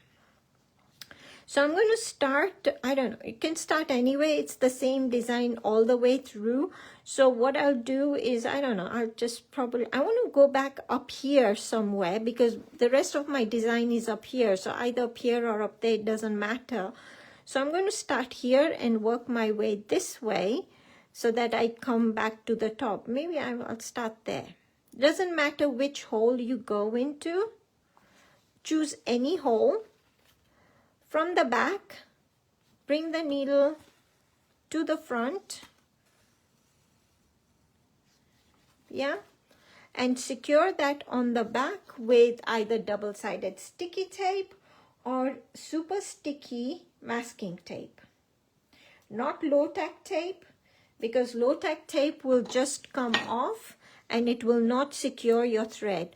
I have got super sticky masking tape, which over the years I kept buying.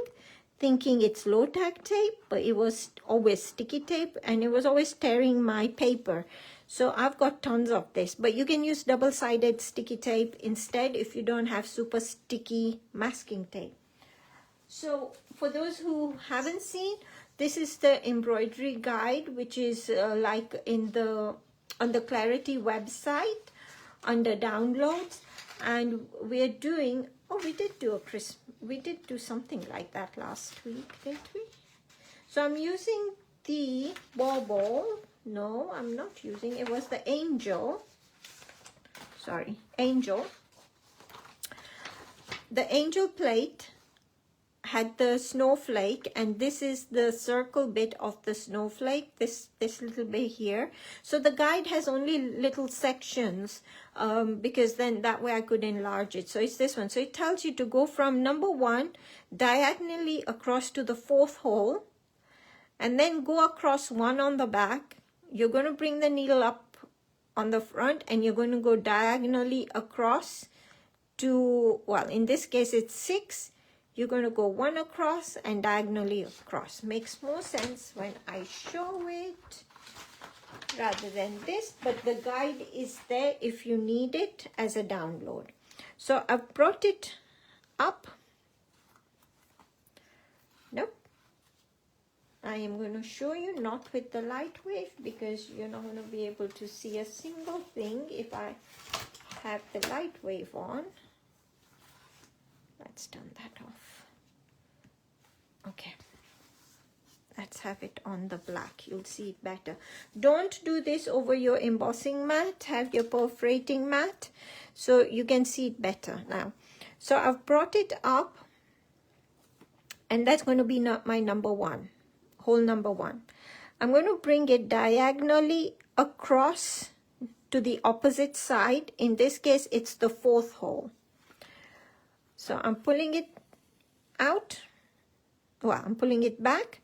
So I've gone diagonally across. Can you see 2 on either side? We are on the back. In the blurb, it says go to the 4th one. Basically, it is go to the next one along. Doesn't matter whether it's this way or that way. It really doesn't matter. So you bring it to the front. Oopsie daisy.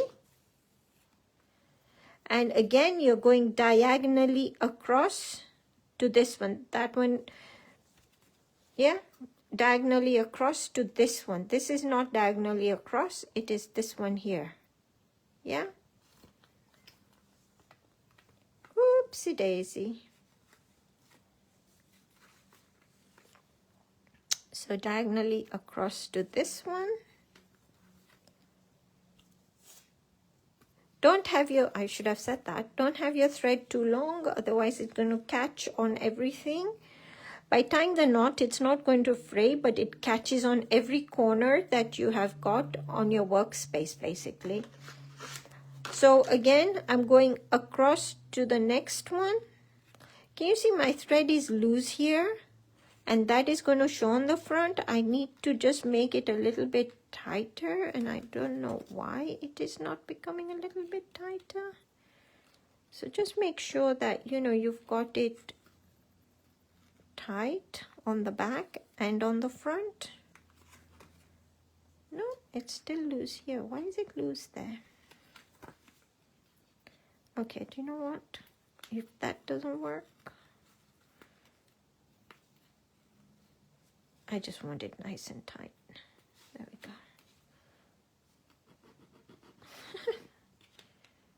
If it doesn't work one way, do it the other way.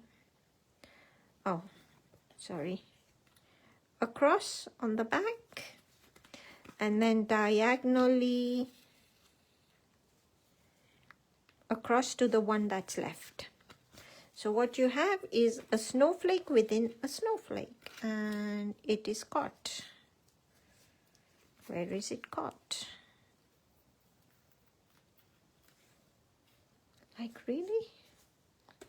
Come on. I'm running late already today. There we go. This is because my thread is too long. It's getting caught on everything. You know, we think that by having the thread longer, we can do a lot more and it will be quicker because we're not changing and sticking it down, but actually it takes longer because it gets caught on everything. So there we go. You've got a snowflake within a snowflake. So exactly the same we're going to do all the way along. Doesn't matter whether you go this way or this way. I'm going this way because I want to come back to the top. The rest of my design is on this side. So I'm going to bring it here. Any of the snowflakes, it doesn't matter. So I'm bringing the thread back up to the front.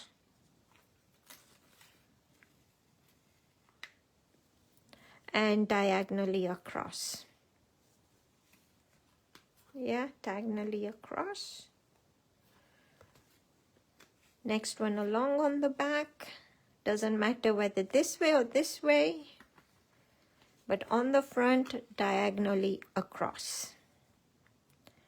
So that would be this one here. One remaining hole on the back, which is this one. And into the one remaining hole on the front, which is this one. And then I'm just going to continue that all the way, going back and forth through all of them. Exactly the same all of these are. So I'm just going to keep doing that.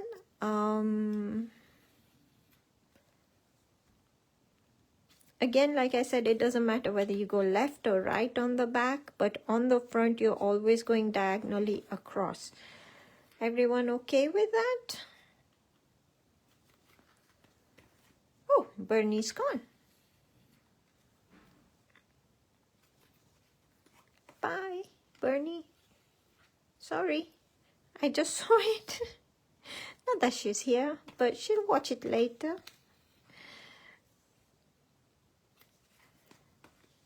So once you've got the hang of that, you can see how quickly this forms. Yeah, I'm always making sure on the front you're going diagonally across.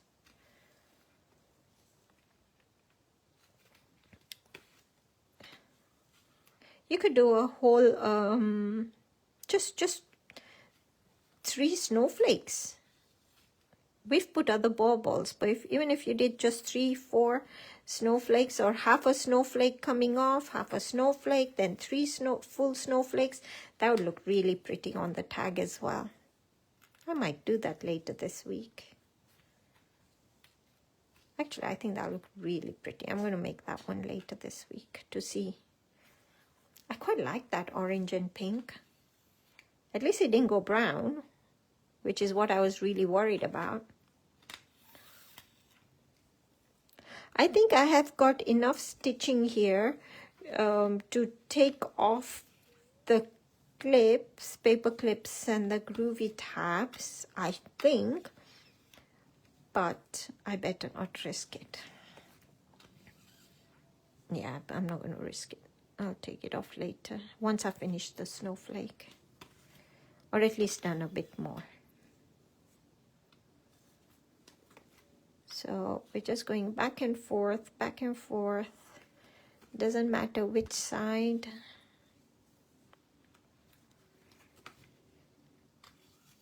Have I already asked? Anyone got exciting plans for later in the week?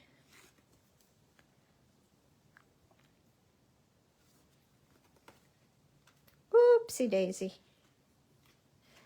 I don't have much happening. Like I said, it's our new year on Tuesday. So that day will definitely be like, you know, visiting and things, relatives and things. I'll go see my mom. My older sister is here at the moment. So at the moment, I'm not going to the care home every day because when she's here, she goes. But I'll definitely go see mom on Tuesday. Not that she understands Diwali or New Year or anything anymore. She's just super angry all the time. That's just the dementia she has, basically. She's just going to get angrier and she's going to get more aggressive as time goes by. It's really sad, you know, it's very sad. She's become a completely different person to who she was. But even then, I think for me, I want to go and see her on Tuesday. So I'm sorry, I'm just taking these off because I don't need it. I'll leave the top one on at the moment. There we go.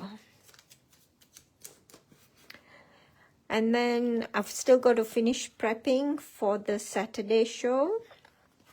So I'll do a bit of that. Well, no, actually not a bit. I will do all of that.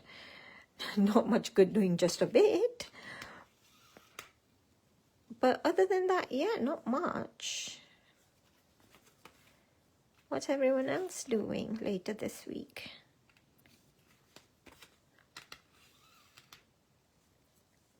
Oopsie daisy. My thread is beginning to just twirl, twist. So if your thread starts twisting, and that usually happens when it's really long.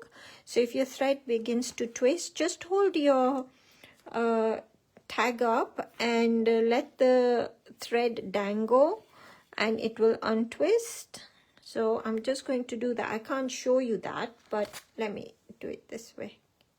I don't know if you can see that, but there you go. Can you see it untwisting when I'm holding it up?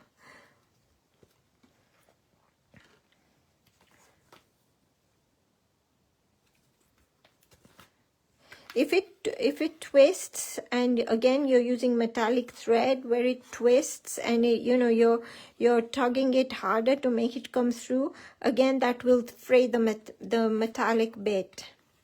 Hi Josie. So it's really worth you know, holding the tag up and letting it untwist.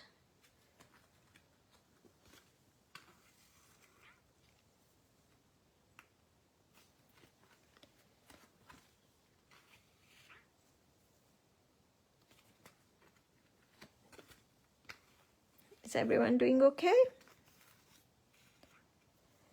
There's really something nice about the repetition of doing these snowflakes.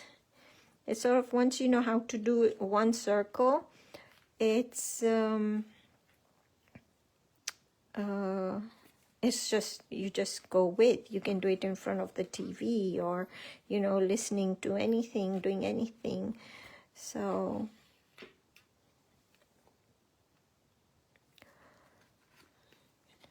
you're going to catch up on housework, but more importantly, Christmas cards. Oh gosh, I haven't even started Christmas cards or thought about Christmas cards as yet. On Saturday is my last Groovi shows for the year. So thereafter, then I can start thinking Christmas.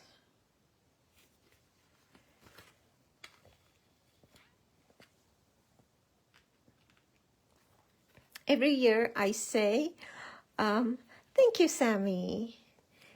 Every year I say I'm not putting up a Christmas tree, I'm not putting up Christmas decorations, you know, I'm like, I'm on strike, I'm not doing it. No one can make me do it, except I do end up, don't I? And then I just don't put the tree. I literally put out all the lights, I'm dangling things off door handles and from the stairs, all the downstairs rooms. I go a little bit overboard, but every year I say, I'm on strike, I am not doing it. And every year the things come out, and every year I am doing it. Okay, there we go. One finished snowflake. Yeah, very pretty. Very cute. This is where I am not sure what everyone has done for their designs.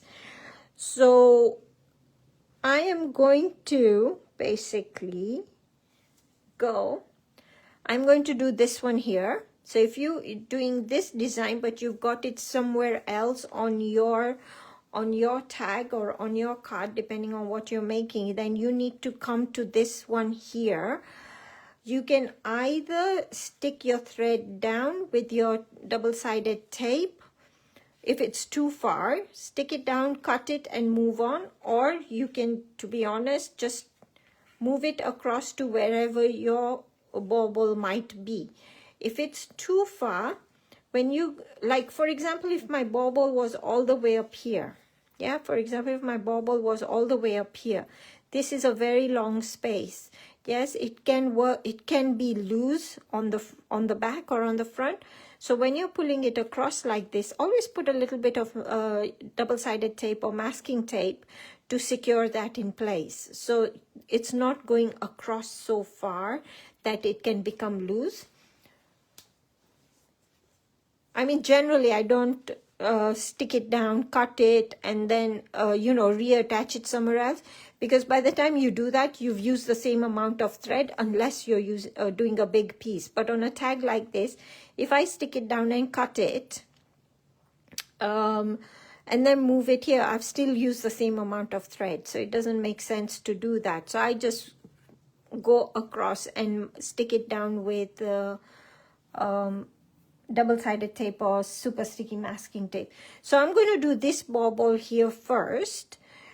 So you're basically going to go to that stage. So let's make our holes with the 1 needle tool.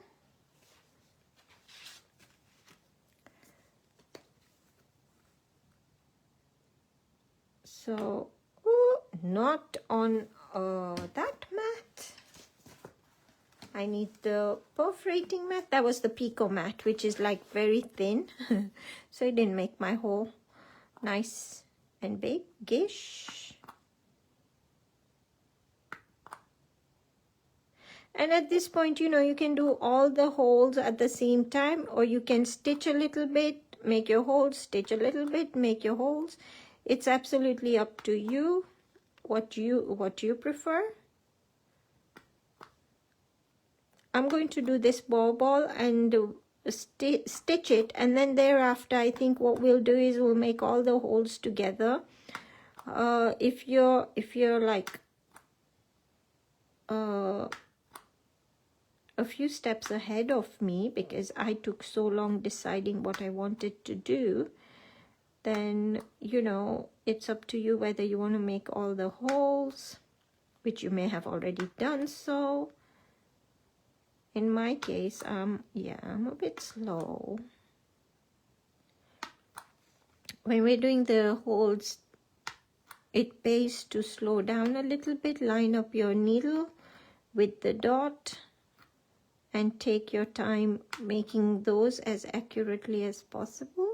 By the time you stitch it a little bit out of place, you know, the occasional 1 or 2, it's not going to matter. But it's still worth, you know, just taking your time to do this. So I'm not going to rush it. And if I can show you this bauble, the other larger bauble, and a heart,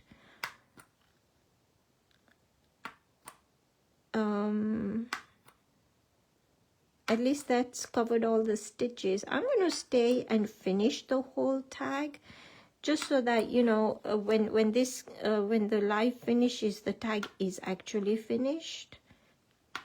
But definitely, I know some of you have had to already go, but for those who need to go, at least you've seen all the stitches.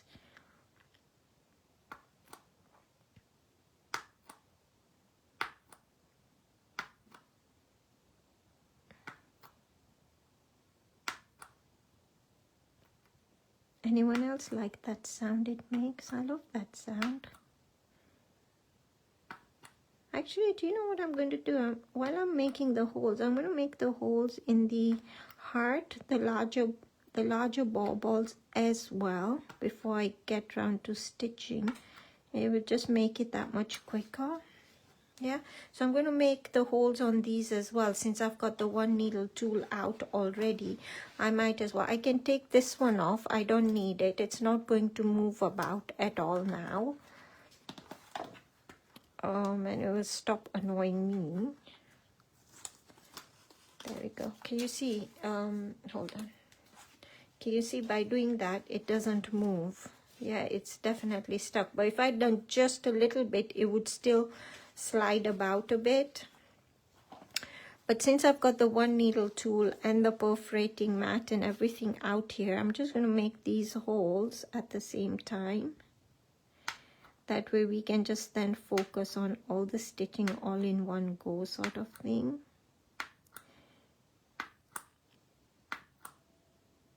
And if you're doing stitching, well, if you haven't seen the download sheet, it's on the Clarity website under, I think it's under Inspiration, Templates and Downloads. Or even if you just type in the search engine, templates and downloads, or downloads and templates, it should come up.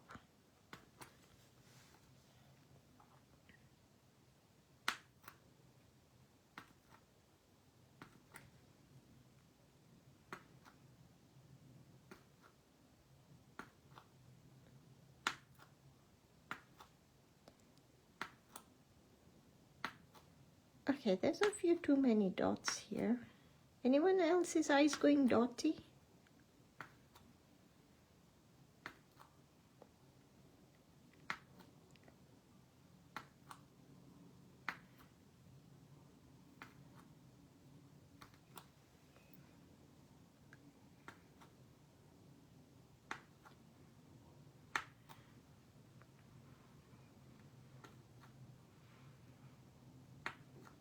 I'm so focused, I'm like gone completely quiet now.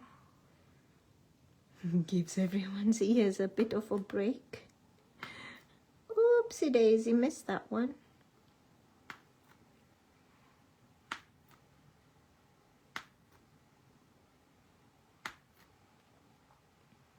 I'm so focused, seriously, I'm like really concentrating here.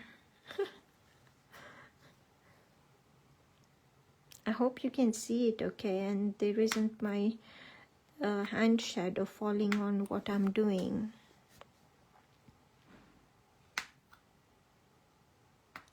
Sometimes it's really hard for me, because I'm not looking up constantly, to see whether you guys can see it clearly or whether my hand is covering the work I'm doing.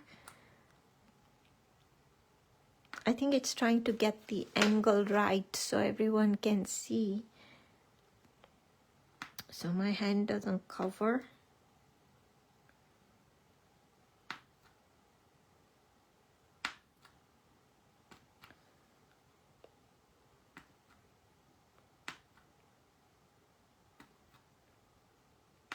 I think if we're here a little bit longer, do you know what's going to happen? Everyone's going to start hearing the fireworks.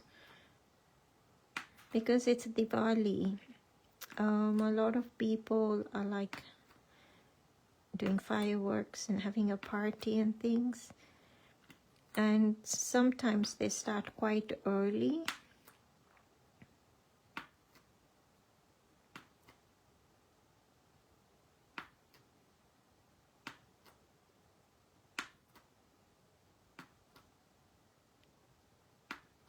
Shall we just do all the holes actually?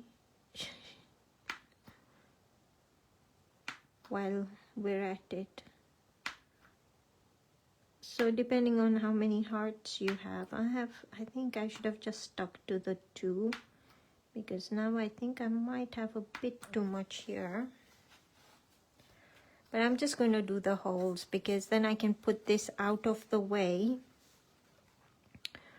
And then just focus on the stitching really. I'm sure the Facebook lives I do are getting longer and longer and longer.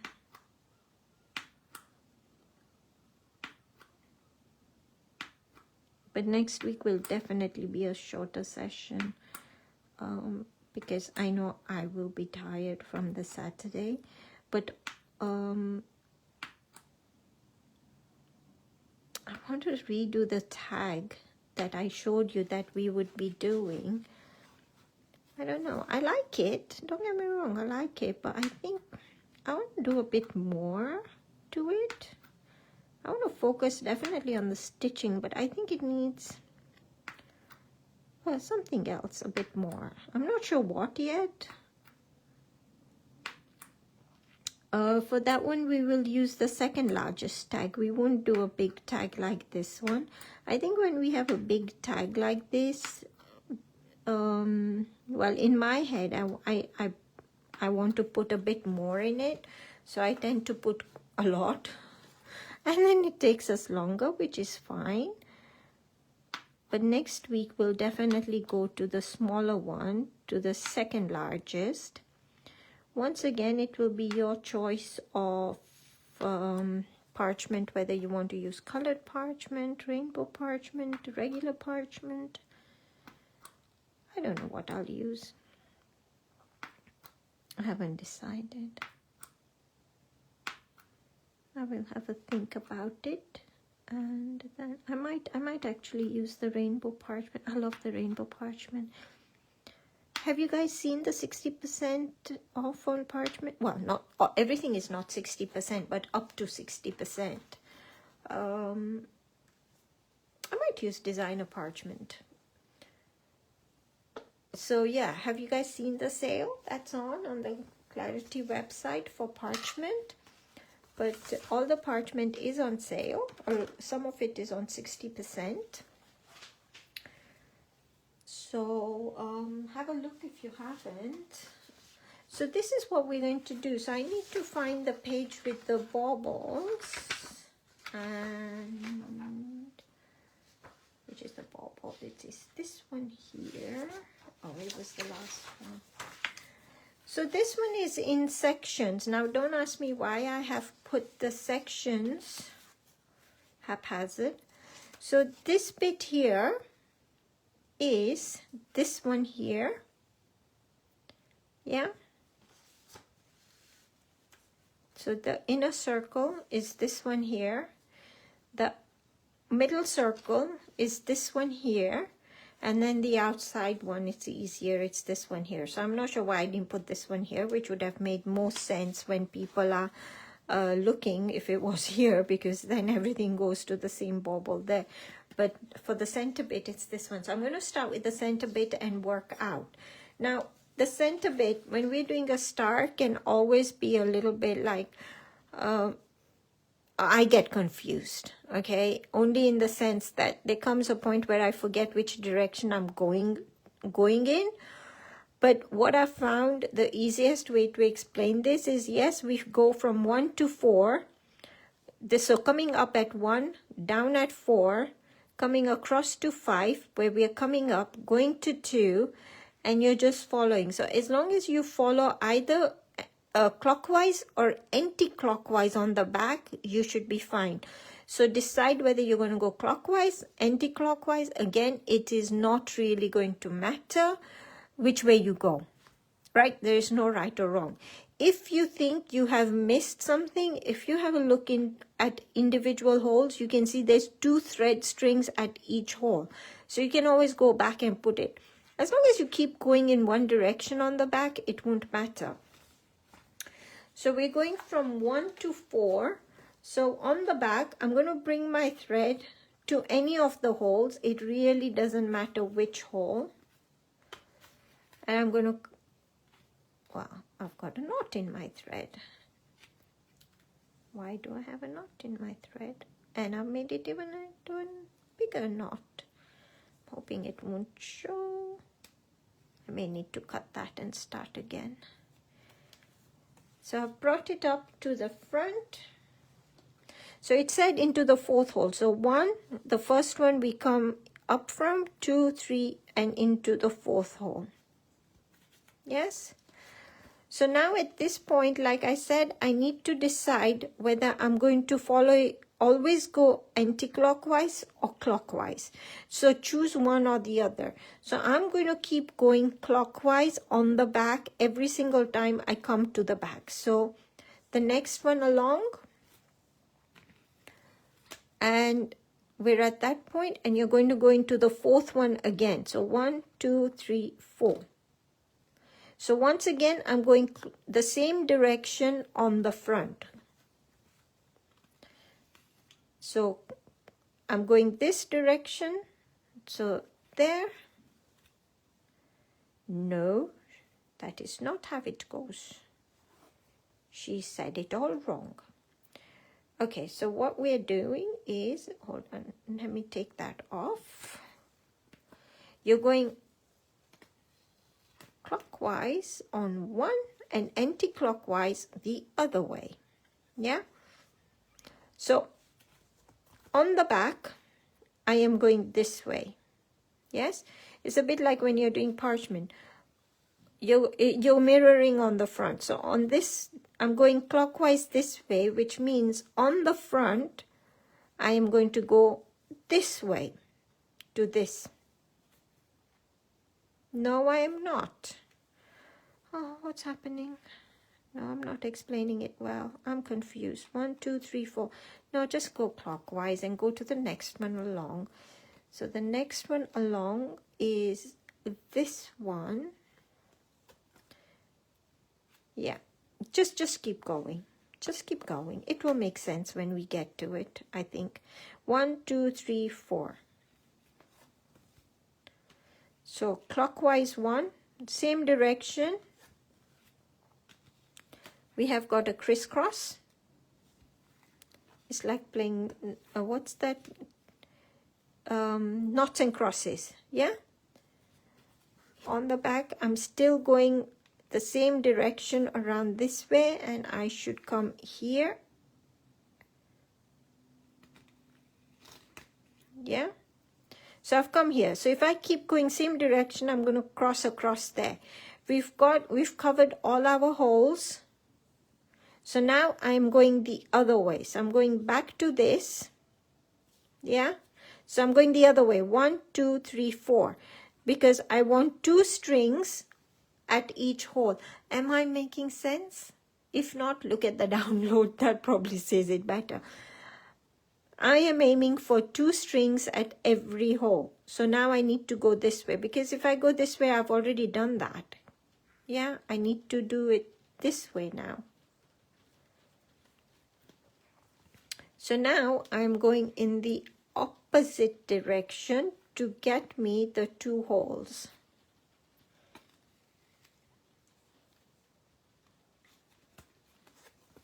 Once you've done a couple, it will make sense. The star is the one I struggle most with explaining.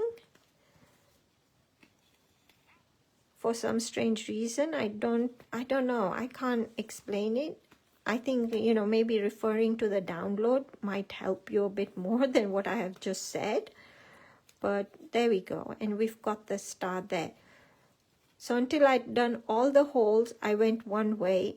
Once I'd done all the holes, I went the opposite way. And we've got the star there. So the next one we have is this one here, which goes from 1 to 6. So first hole to 6th hole, then across, back, across, this way. And you're going to follow that around. So again, it will not matter where you start. I'm just going to start there because my thread is closest there. And once again, it doesn't matter whether you go this way or whether you go that way. It really does not matter. 1, 2, 3, 4, 5, 6th hole.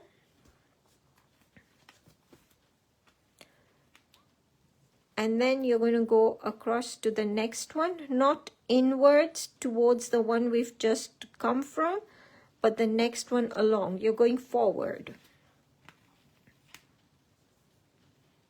And back to the one next to the first hole, which would be your number 2. So on the back, you're always going forward 1 hole. On the front, you will find you will go once forward, and then when you come across, you need to go back. Then you'll go forward, then you'll go back. Is it making sense? So on the back, front, sorry, on the back forward. On the front, this time we are going back to the next hole. On the back, always forward, which is my forward now, this way. So this time we're going forward to the next hole. Once you've done a few stitches, really it becomes a rhythm, and you just keep going back and forth on the front.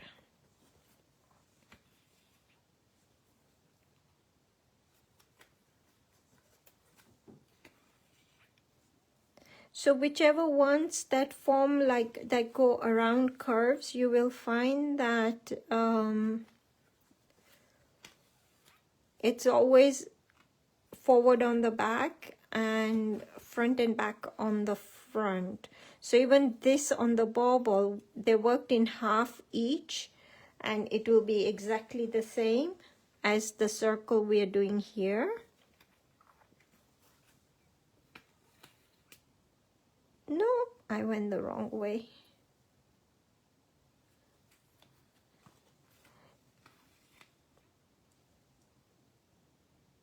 No, I've done something wrong. Where am I? I'm there. So I want to come to this one here. Oh no, I was right. In my head, this, because I started here, it's all the way there, so I thought I started there, but I'm on the opposite side now. I'm confusing myself. Easily done in my case. If you're not sure, you know, one of the things that helps is like if a pen with, for example, let me get a pencil. You can always, like, if you're not sure which way you're going, if you just draw an arrow to show you which direction on the back you're going to go. So, you know, if you draw an arrow, that helps for you to follow that circle around, for example. So you know which way you're going. I mean, that is not the way I'm going. I should have drawn it this way because this is the way I'm going. But just saying, in your case, do it the right way around.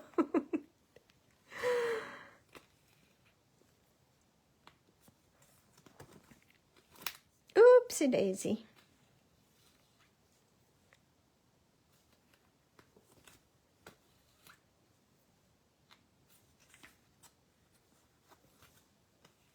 So you can imagine how long my thread was, because I haven't had to change it as yet. I'm coming to the end. Normally I don't have it that long. Yes, last week as well, the second time when I changed thread, it was very long. And you know what? When you put a knot at the end, like I have here with the metallic threads, you can afford to have it a little bit longer if you wish. Of course, the only drawback is that it catches on every corner that's around, but you can have it longer.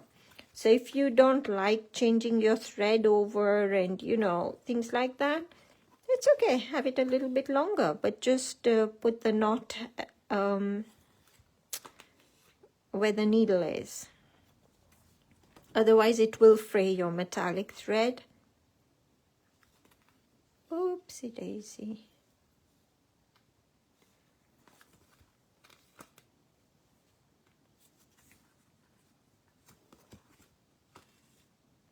See, this is loose.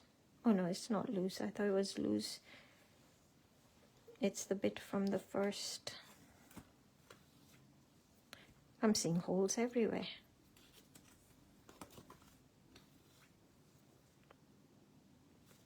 So always forward on the back. And also you will see a pattern forming on the back as well. That will give you a clue as to which hole you need to go into next.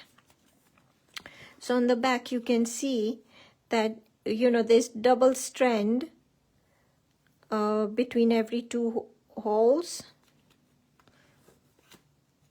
And if I was to go into one of the other ones, suddenly where there is So for example here, if I was to go into say this hole here, I would have gone from here to here, which creates a string there, but we can see a rhythm here, a pattern here, where there is no string along here.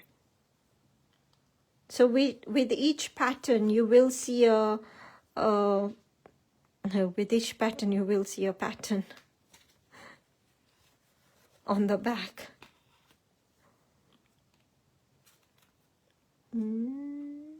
Something went wrong there. Did it? Hold on, that's not right.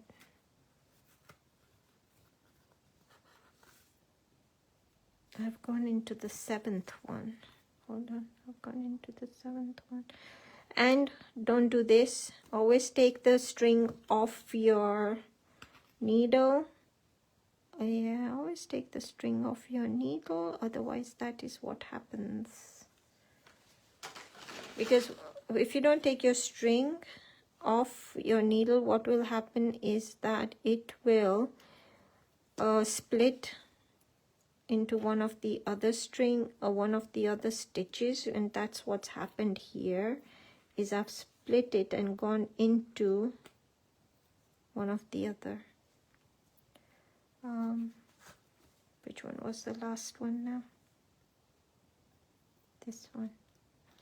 I'm just going to take another thread. I'm going to attach this down.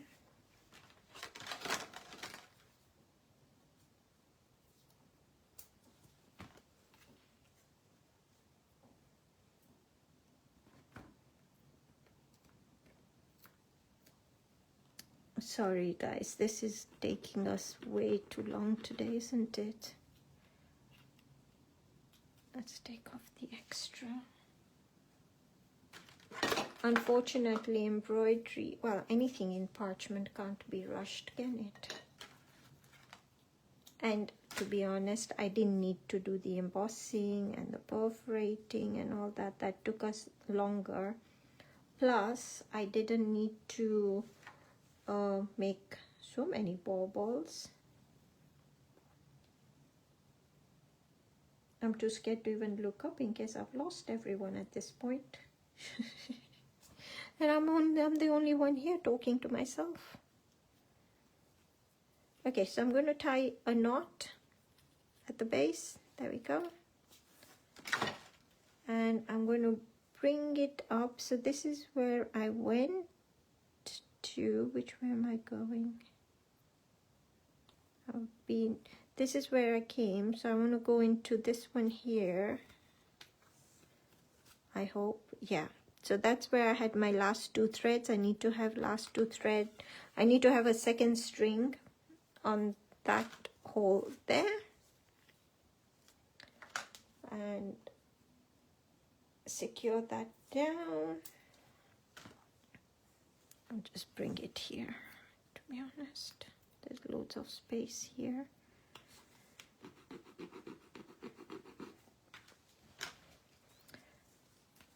You think I can go faster? Probably not. I'm confusing myself now. 1, 2, 3, 4, 5, 6. What's this here? Hold on, I've got a bit of, there we go, fluff. 1, 2, 3, 4, 5, 6. This one here.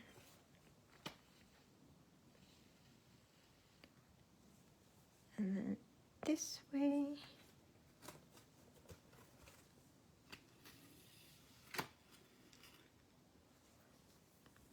And then this one here. Do you know what? I have missed something somewhere.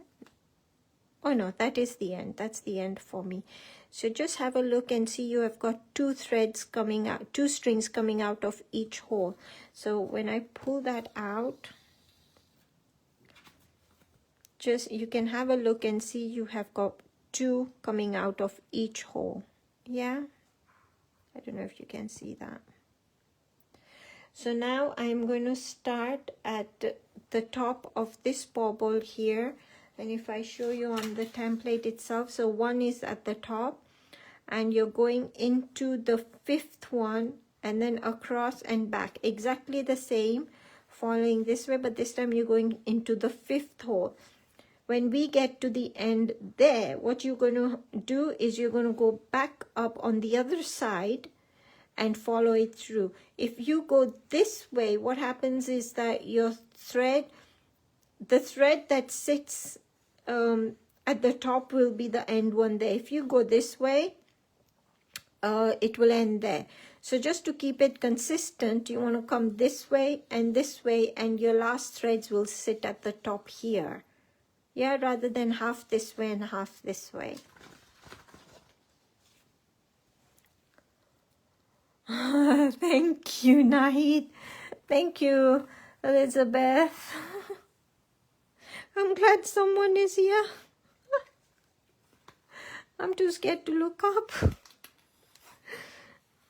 Okay, to the top, and now we want to go into the 5th one. 1, 2, 3, 4, 5.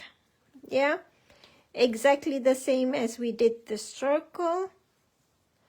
At least with something like this, we know definitely which direction we're going to go in, because it's just one line as opposed to when we're doing the circle. One of the other things with this one is that you will see that the holes, if I show you on the tag itself actually, can you see the string is really tight across there? So you could do, for example, just back stitch and you'll get one row all the way across. But by doing it this way, you've got a thick, it looks like thicker cord. But the only problem with this is that you need to be aware that when you go back and forth, you always want the string to go on the outside. If I go this way, it's not going to work. You want to always make sure it's going on the outside, the needle back in, the thread always on the outside towards your line, which is fine on the front because it's easy enough to judge on the front. But on the back as well, you want to make sure your needle is coming back towards the line art.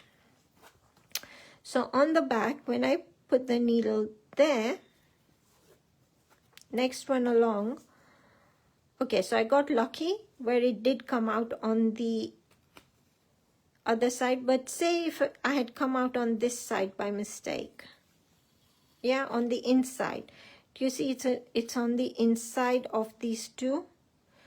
If that happens, you need to take your thread on the other side by just pushing it through the thread you have come from and just pull it.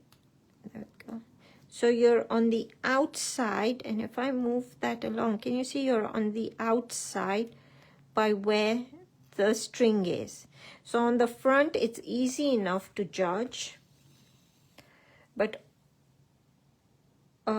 sorry, when you're on the front and going back, it's easy enough to judge. But when you're coming from the back to the front, it can be a bit trickier. Again, it becomes harder to see where the holes are, so you may need to count backwards to the 5th hole. So 1, 2, 3, 4, 5, always on the outside.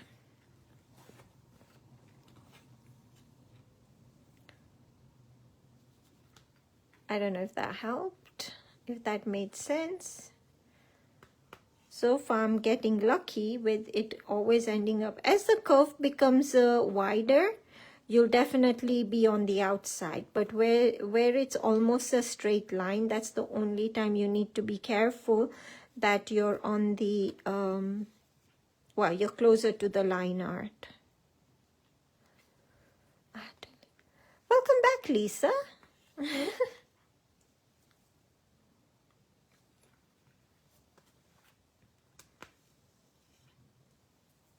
So you just follow that through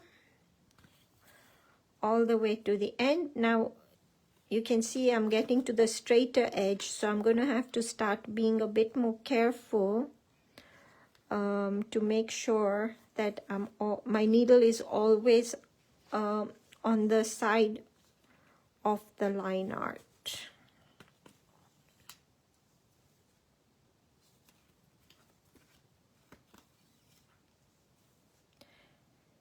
The hearts are super quick to do, you'll be glad to know. I think. 2, 3, 4, 5. I think the hearts are super quick. It's exactly the same as we're doing here, but because they're smaller as well, and because you now know how to do this. So this one here, I have come in, can you see if I pull this, I'm in between the two threads.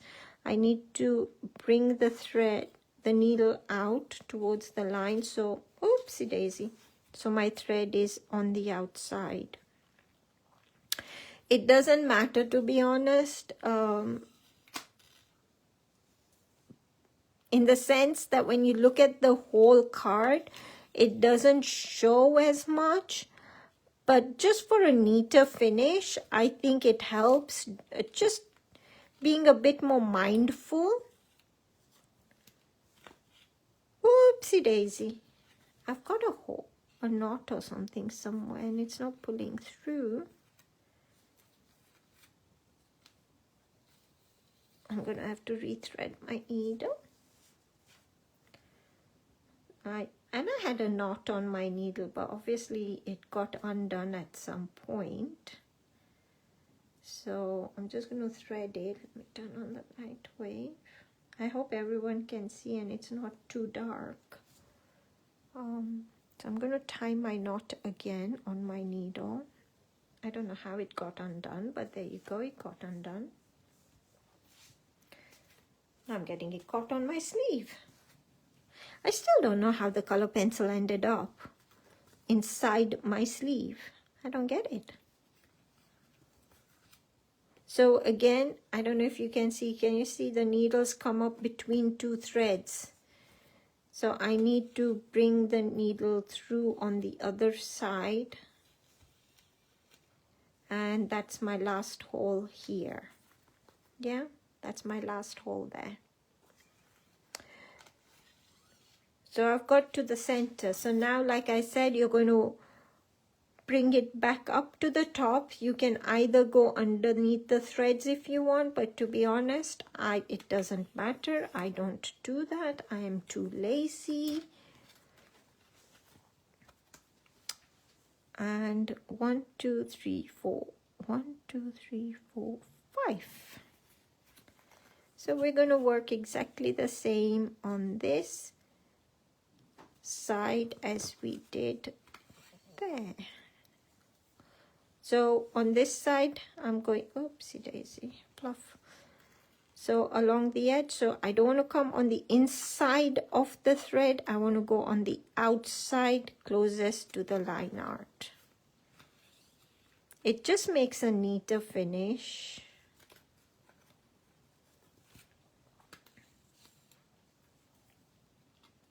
But at the same time, you don't need to get too stressed about it. If you think, you know, it is okay. Everything is good. We do this because it's fun. We don't do this to get stressed. We don't do this. We do this to not get... Oh, no. I'm not even going to go there. Can't think through the words. I'll probably say it all wrong anyway. We do this to... No. Forget it. I didn't start that sentence. So once again, once you get going, it is just following it through. And my thread is getting all twisted, so I'm going to just lift my tag and let it unwind. And I don't know if you would see that. Can you see how it's... I love seeing that. There we go. Just to untwist it.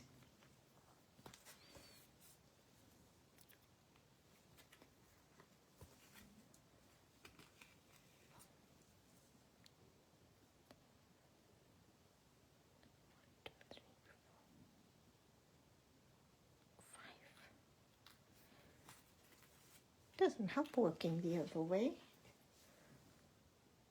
Where am I? 1, 2, 3, 4, 5. I'm confused in my head because, well, we went the other way.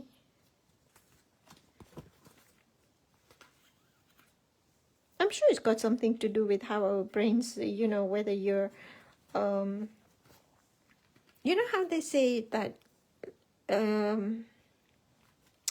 what side of the brain is dominant for you, right, left, so either left or right dominant are more artistic and all that, and academic is the other one. I don't know if it's true, but I'm sure when you're doing this and you suddenly have to go the other way, it's easily, you get easily confused. Well, I do anyway.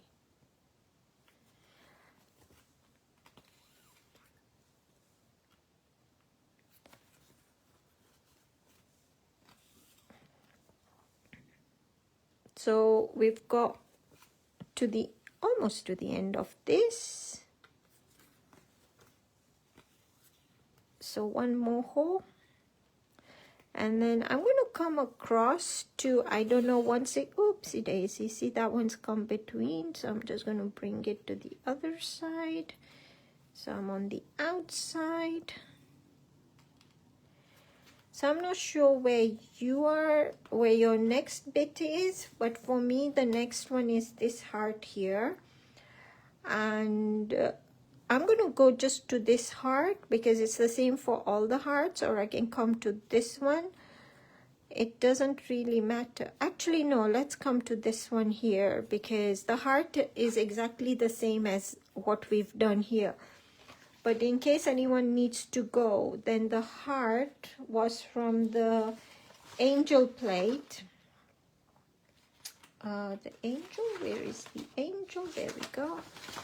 So if you're going to do the heart, you're going from 1, 2, 3, and then following it in exactly the same way as we did for the ball, yes? So if anyone needs to go, just remember 1, 2, 3. And then follow it in exactly. So I'm going to jump to this one here now because, you know, at least you've seen that one in case you need to go. The only thing is this one here, the center bit, this one here, no, not this one.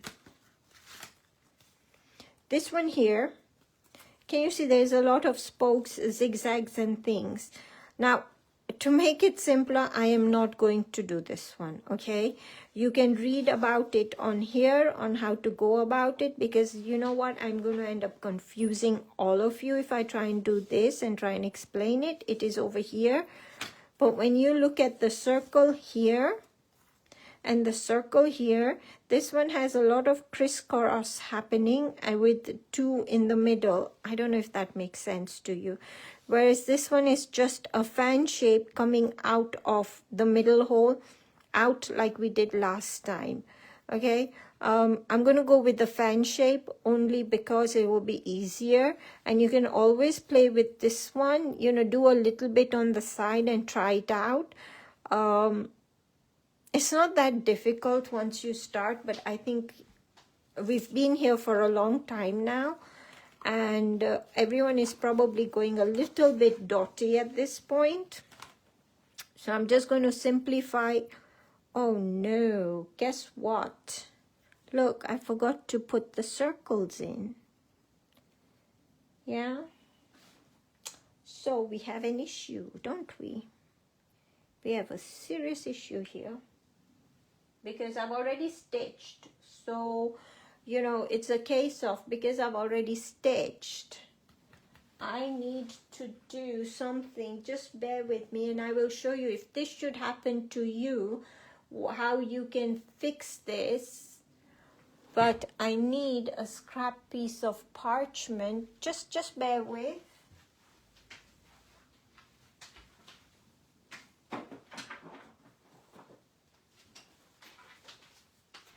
And you know, when there's so many dots and things, it's easily done, right?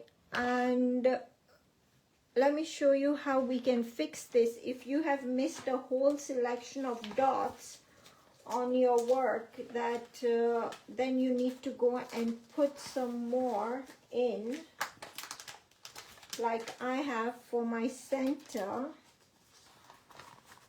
I just need some parchment. So you're going to create a basic template. So on the plate itself, where's my bauble plate? It's under here somewhere. So here's my, oopsie daisy, did I hit the camera? So it's this, and you can see these are the circles I've missed. So what I'm going to do is I'm going to create a basic template. I should stick it down. I will stick it down so I don't get it all messed up. So what you're going to do is just the section you've missed. So in my case, I've got my circle there, but it's these that I have missed. Yeah, it's those I have missed. But just to line it up better, I need to make sure I put some of these in.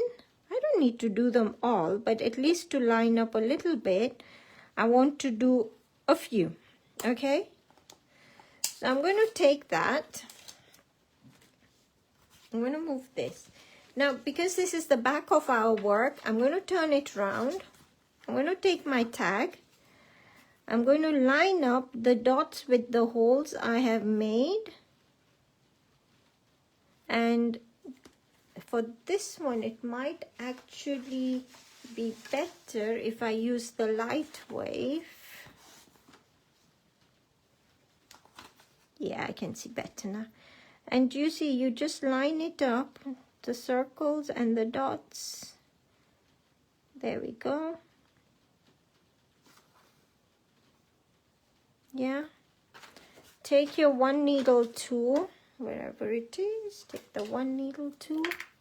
Now you should stick it down so it doesn't move. Does it go brighter? One more. There we go. I am going to stick it down just on one side at least. And you're going to perforate. Am I in view okay? I'm not going to make the holes too big. I'm going to just do teeny ones for the moment and make sure I'm in the right position. So I'm perforating from the front. So can you see I've made those holes? I can take this off, and this one has missed here. It was completely out of place. And it's better during the day, honestly, trust me, and when your eyes are not that tired to line things up. But I have got this one here, this one here, this one here. So I'm just reperforating. And then this one here I missed somewhere. So I'm just going to judge, basically. It's halfway between those two and there. So I've got a rough template there. I mean, it is definitely easier to do that during the day when you're not so tired. But if you have missed holes, create a little template to put them in, because you can put it over the top and do your holes. Yeah. And it's easily done. Honestly, it's easily done. So we're going to do this one, and we're going to create it as a fan shape. Move this out of the way. My needle. So I'm going to bring it here, and you can see this is going to be a long way from there to there. So I'm just going to, in the halfway place, I'm going to put some tape.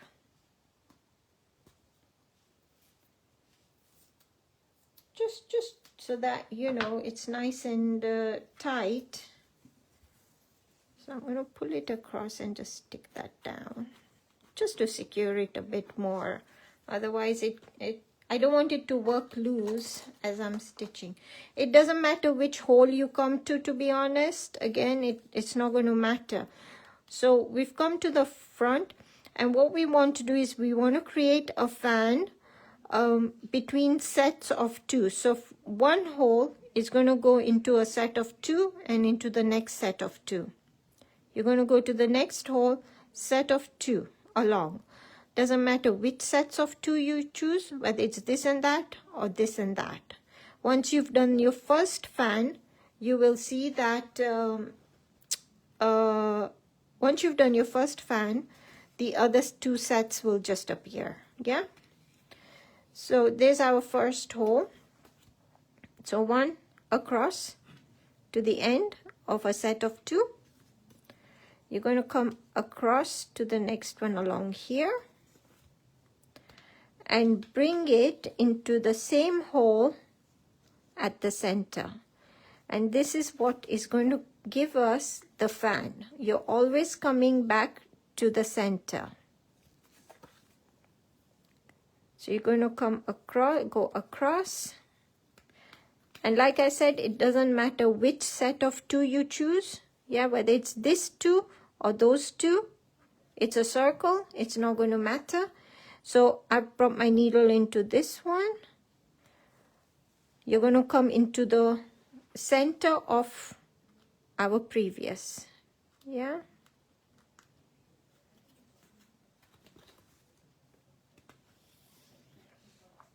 You want to come to the last one into that set of two and into the center. So out of one hole around the center, you have got 4 strings. Yeah, you have got 4 strings. So now you're going to come across to the next center hole. Doesn't matter whether it's this one or this one, it really doesn't matter. So if you come to this one, for example, these two are going to be your next sets of 2. If you come to this one, it's going to be this one and that one. We've already used this one up. So at this point, it becomes easier deciding which is your sets of 2. So I've come up at this one, so I'm going to start there, come across to the next one and go into the center.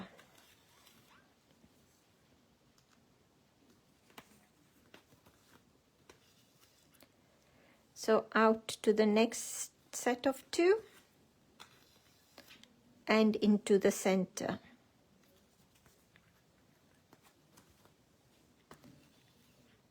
I have used the largest tag. Sorry, I just saw the message. I've used the largest tag for this one. You can use the smaller tag and have fewer baubles. Actually, it probably would have made sense to do the second largest tag and have a smaller bauble. We might have finished a bit earlier than we're going to with this one, because I got carried away. Sorry, I'm just, in case you're wondering where I've gone, I'm just untwisting my needle. So now we've got our next set of fans. So now I'm working at these two, this set and this set, from the middle hole, next middle hole. So I need to come across to the next middle hole.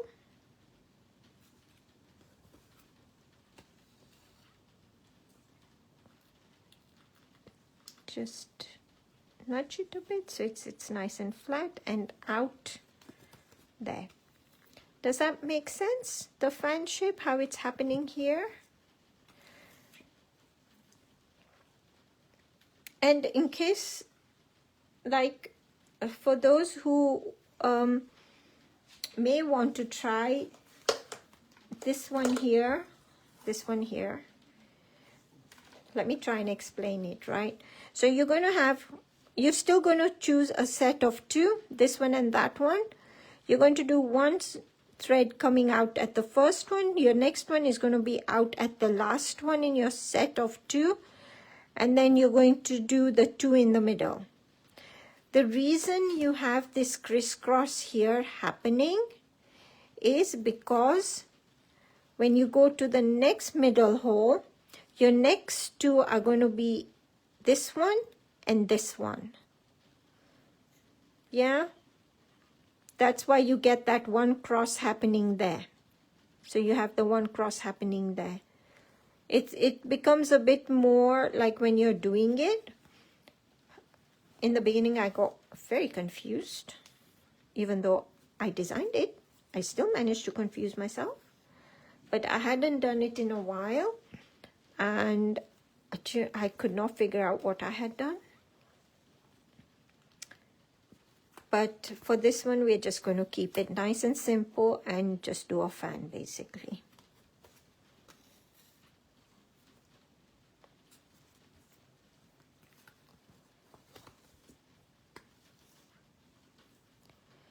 So we've done that set of 2. We're coming back here at the next middle one, and we're choosing our next 2 to do the fan. I don't know why my string is twisting so much. It's all gone all twisty again. Hold on, let me untwist it one more time.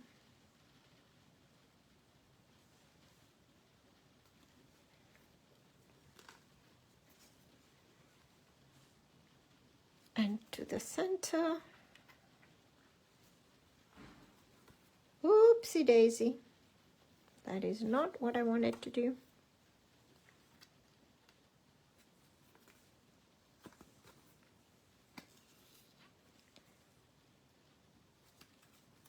So it is pretty much repetition once again. Oh, ow, that poked me. Have I said the needles are very sharp? Be careful.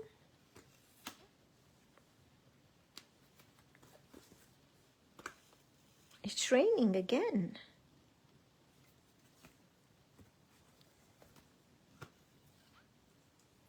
So to the center, because I've finished that fan. So next center along. And give it a little tug here to make sure it's lying flat. And repeat.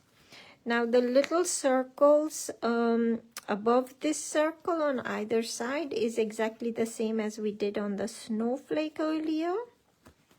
So you're just going to go across. You could turn it into a star like we did the star. Where am I going? Like we did the star on this one here. It's just in case instead of 8-point star, you'll get a 6-point star on here. So you could turn it into a star if you wished. Oh no. Remembering to go through each hole 2 times. But needless to say, I am not going to do that. Not today.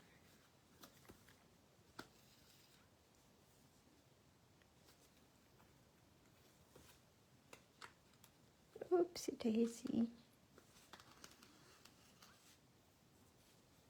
And then I'm in my last set of 2. And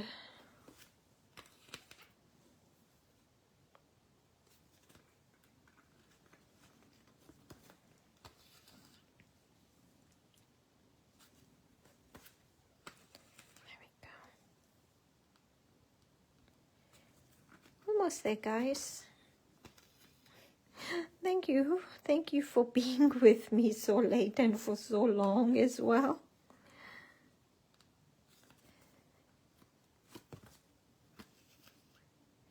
Okay, so what I'm going to do now is I am going to come, so let me show you on the front anyway first. So here we go. We've done the circle. We need to do these 2 circles here. I'm going to start, doesn't matter which one you start, because my thread is on this side, I'm going to do this one first. But once again, it doesn't matter which one. And this is going to be exactly the same as the snowflake we did here. So you're going diagonally across,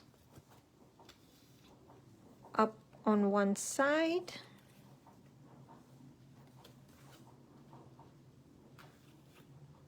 diagonally across, and I have a knot. Can anyone hear the fireworks? I'm still not able to figure out how fireworks work if it's raining. Because it's pouring outside. How do they not get, would you say deflated? Not deflated, like soggy. Because it's pouring outside, so I don't know how the fireworks are happening. So our snowflake. Yeah? I'm going to bring it to the other side, across here, and repeat the snowflake.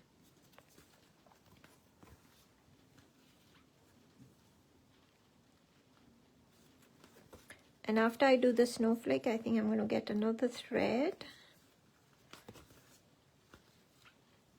And because this is quite a bit to go, so I might as well change my thread at this point, to be honest. There's not much left on it, so I might as well change it. So I'm going to secure that down.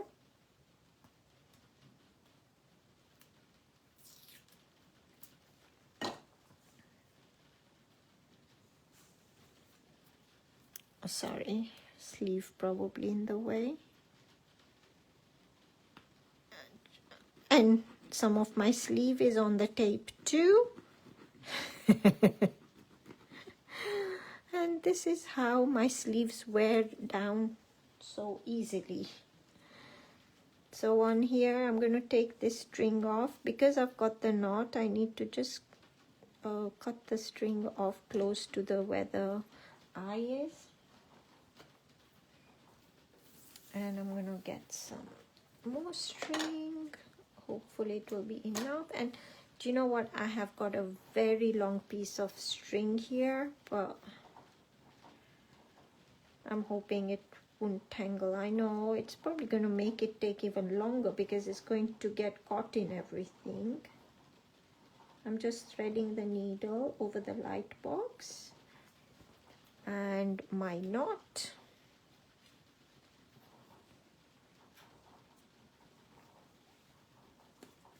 So this one is exactly the same as what we did over here. So our number 1 is going to be at the top here, and I will have a look and see which hole I'm going to go into.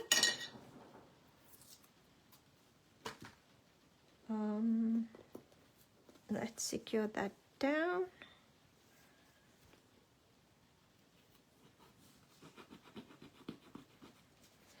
So looking at the template, here we go. So we're going from 1 to 5th one, 1 to 5th, yeah? 1 to 5, and then 5 to, which is next one along and back, and repeat the same as we did this one here. But this time we're going into the 5th one, 1, 2, 3, 4, 5.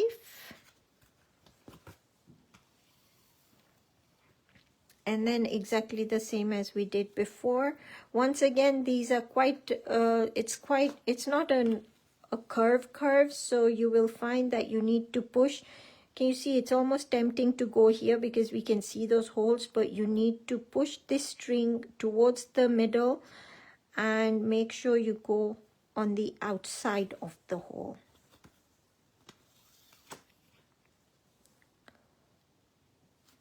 So bringing it to the outside, that wasn't the outside. So I need to, where am I? I need to bring it to the outside.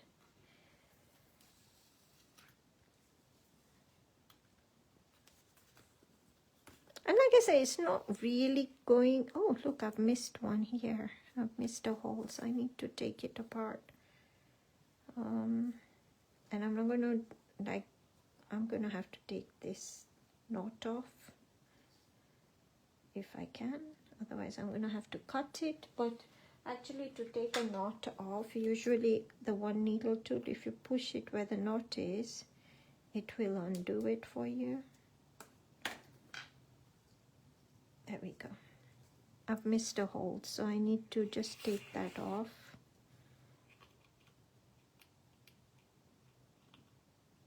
Where did I miss it? Did I miss it? Or did I imagine I missed it? I'm losing the plot. I'm losing the plot. Oh, you have fireworks too. The fireworks actually carry now because it's Diwali as well. So that's why they're today and yesterday, I guess, because it's the weekend as well. But we are celebrating our Diwali and New Year. And they're usually every year, Diwali, New Year, and Guy Fawkes Night are round about a week in between or thereabouts. They're very close, so that's why there's fireworks today as well, and they were yesterday as well, and they'll probably go on for another few nights as well. These fireworks just go on forever. I feel so sorry for the pets, for those who have pets, because it's quite a scary time for the poor animals. So I'm just counting back. Can you see I cannot see where my holes are, so I definitely need to count back. So 1, 2, 3, 4, 5.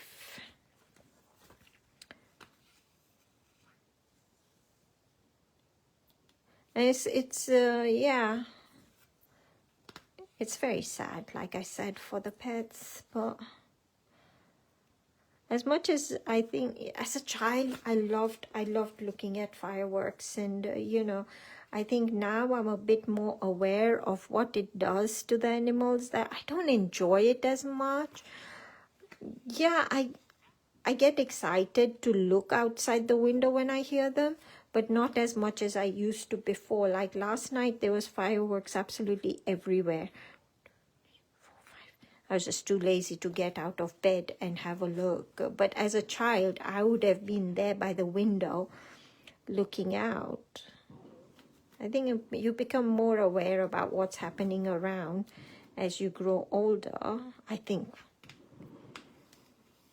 I mean, it's quite nice to know I'm growing old. Well, maturing in my head. I am growing older physically, but in my head, my kids will be relieved to know I'm actually maturing a bit more. 3, 4, 5. This bauble actually, I think, is one that really does need counting back, because the holes get covered as you're stitching. So definitely take your time and count back when you need to. 5. But you will see, like I said, after you've done a few, you see a pattern. So in this one, you can see a pattern of a running stitch. Almost like a back stitch on the back. So if you go into the wrong hole, you will be able to see it on the back. Well, hopefully you will.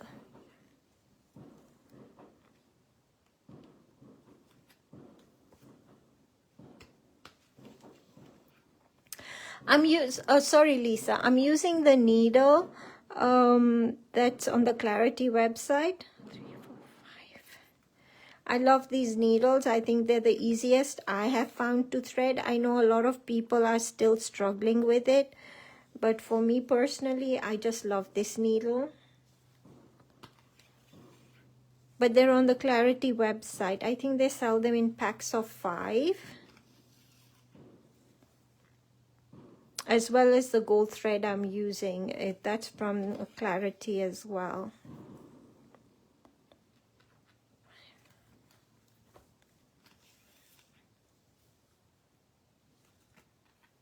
Oh my gosh, it's 5:05. I just looked at the time.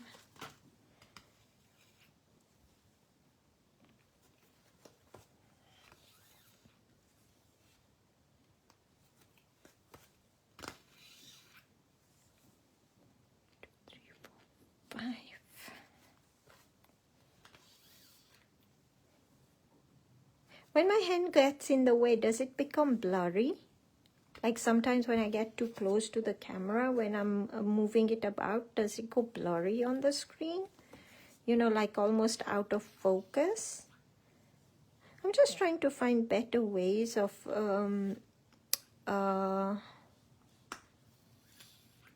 making the video a bit more clearer.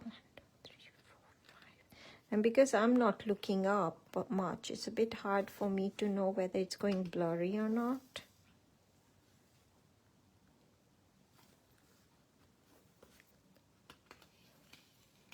Oh, thank you.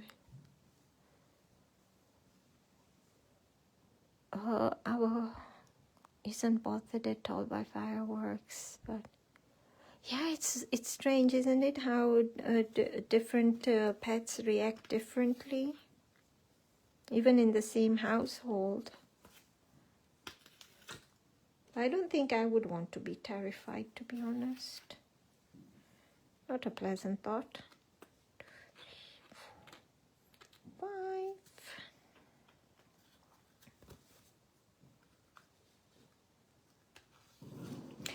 We have 2 schools where mom's home is. I'm staying at mom's home basically.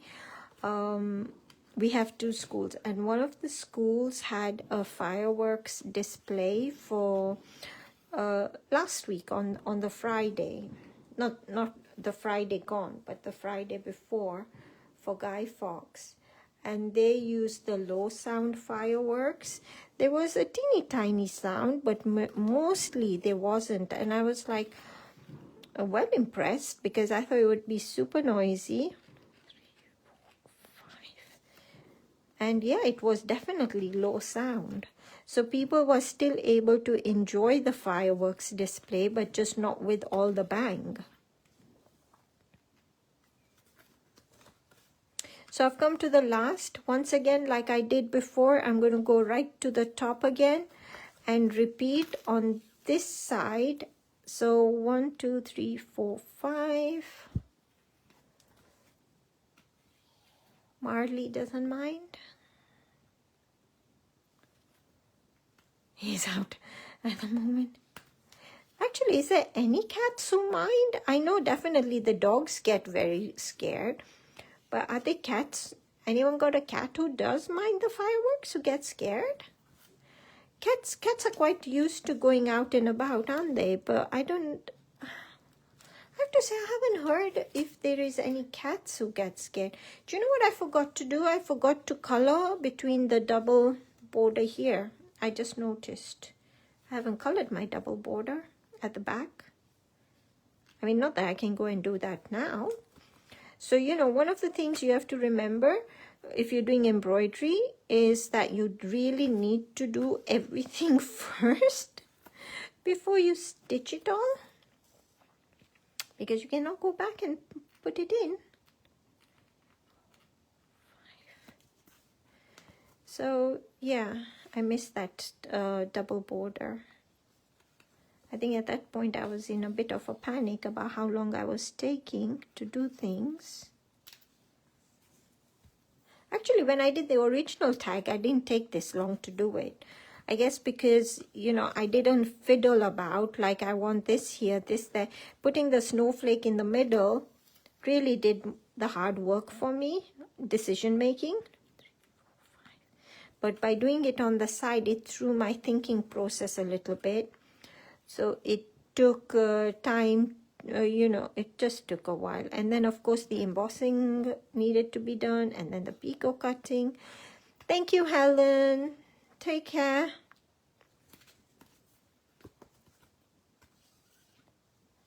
At some point, you know, I think I'm going to have to go tell them outside. Maybe they want to get a takeaway.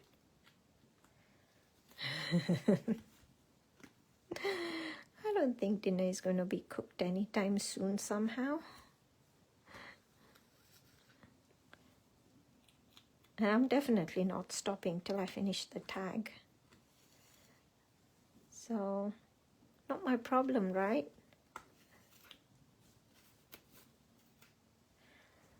My thread is all twisty again.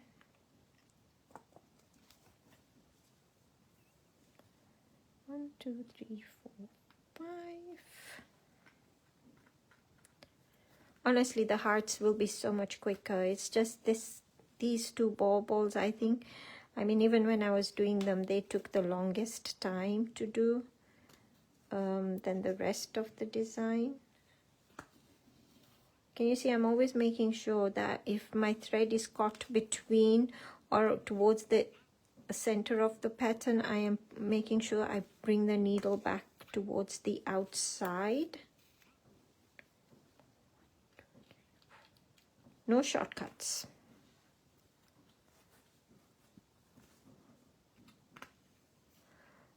Yeah, your cat is not bothered.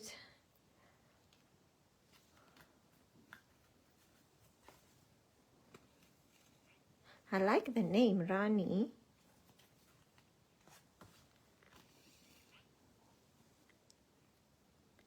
Is she the queen in your house? Does she rule? Rani means queen, by the way, guys. So I'm asking Nahid, does she rule? Does she rule your household?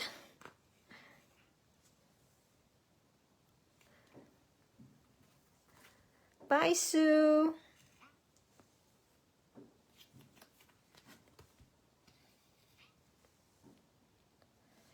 Okay, guys, almost there. Honestly, almost there.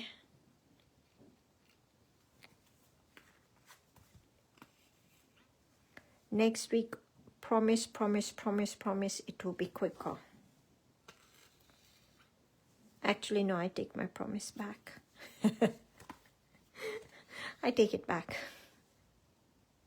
What if I get carried away again? But I think just the fact that we'll do a smaller card will make it quicker. Because there's only so much you can fit on it. So maybe that is the way forward for next week.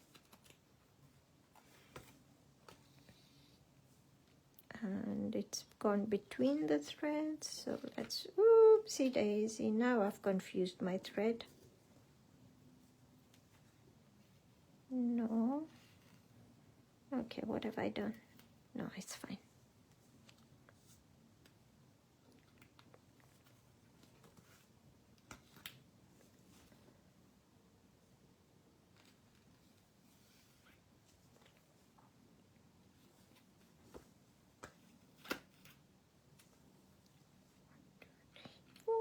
Five.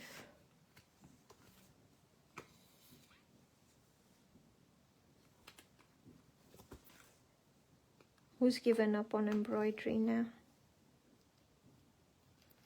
I think this one is probably enough to put anyone off from doing a repeat. I don't know, I'm still going to do the snowflakes one because I think the 3 snowflakes and 2 halves will look really pretty. Not today. Not today.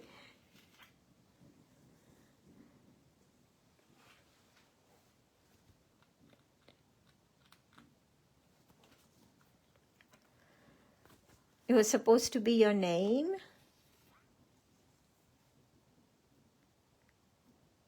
Where am I? Where am I? This one. Marley is now for his dinner. Oh, bless.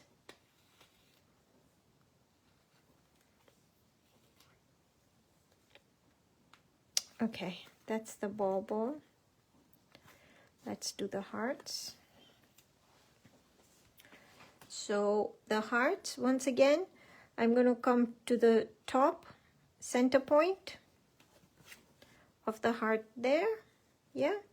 And you're going, like I read out earlier, you're going into the third. Did I say the third one? It is this one here. So 1 into 3. Yeah. So you're going into the third one. So 1, 2, 3. Doesn't matter which half of the heart you start with, but exactly the same. So into the next one, back into the one next to it, exactly the same. So a lot of the design, the patterns on here have been the same, just going in, starting off going into the into a different numbered hole and different shapes, but exactly the same process. And you know, like I said last time, once you've done a few, like for example, once you've done a fan shape, wherever you see the fan shape on any of the download designs, it's exactly the same process. It just depends which hole it goes into. That will change the shape and things.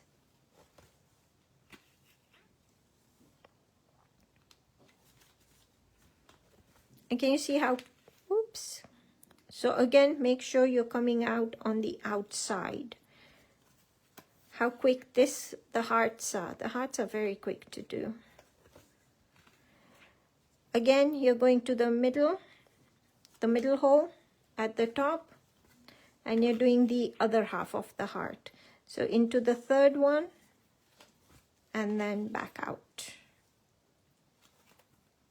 So there we go. So it's a repeat and it's twisting. That's another thing, when you have this thread too long, it does twist. I was being lazy, so I had it a bit long. I've had it long all the time today, haven't I?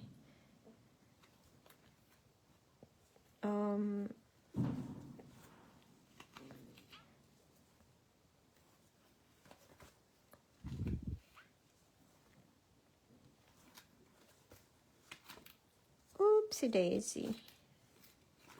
Oopsie daisy. I have got an idea using the plate mate to do embroidery, and I don't know if it's going to work. So I need, oops, and it came off, the needle, because the knot came off.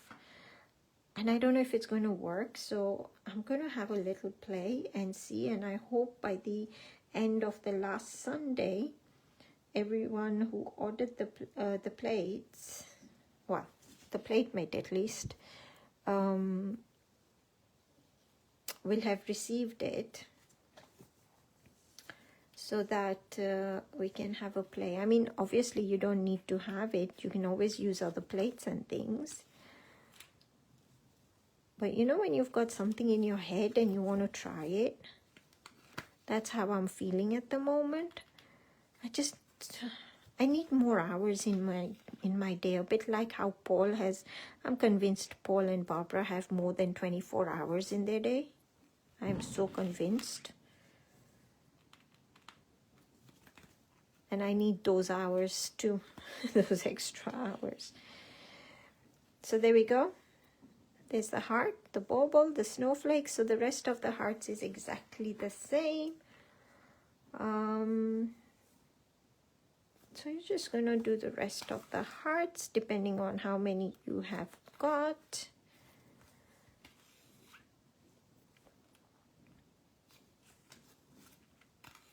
In exactly the same way. But you can see it's very quick to do the hearts.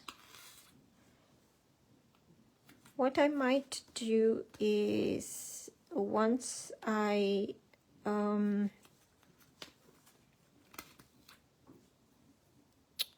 we finish stitching where the double outline is, and I forgot to color it in, I might put some glitter on it, or I might not. Let's see.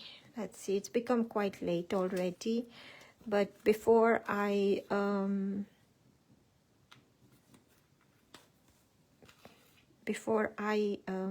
what's the word? Before I log off, I can put the glitter on, so at least it's on the video for anyone who may want to see.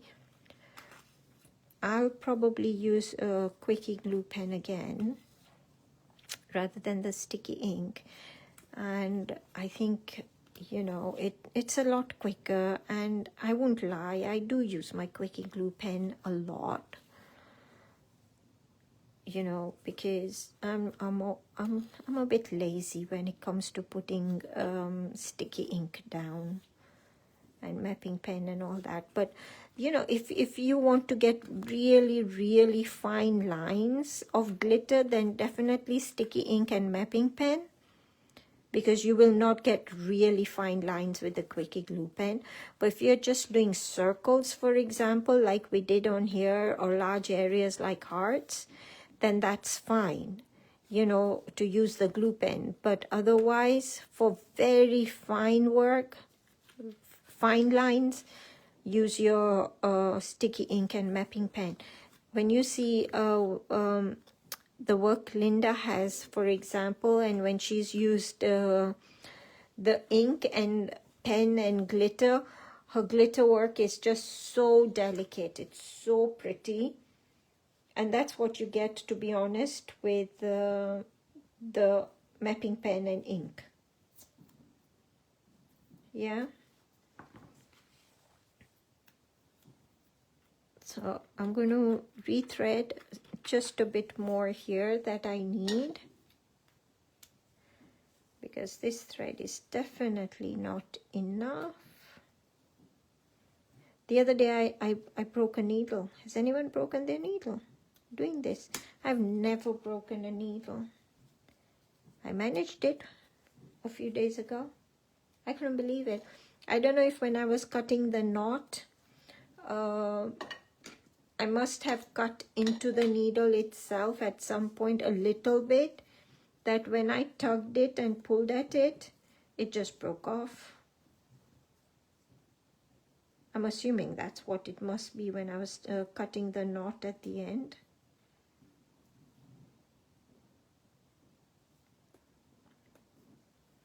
But yeah, my first.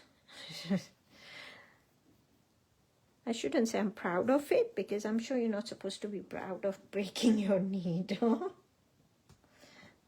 It was interesting. Now I can't get the sticky tape off. Oh, I haven't put my needle. Oh, it's stuck to my finger. Okay, 2 more hearts. We can do this. We can do this.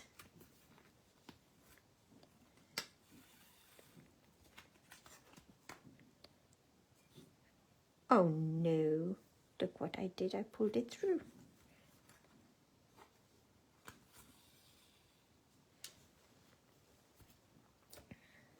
Okay, stick it down.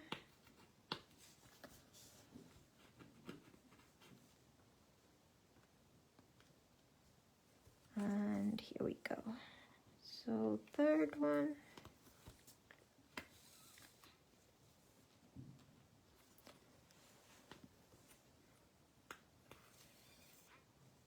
Oh, you've already received yours?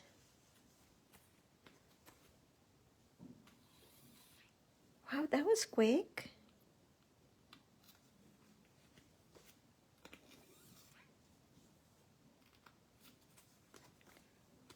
Which means most people will have received it by the end of the month. So we can go ahead, if it works, and use it for this idea that's going on in my head, alongside the baby embroidery plates, something from there.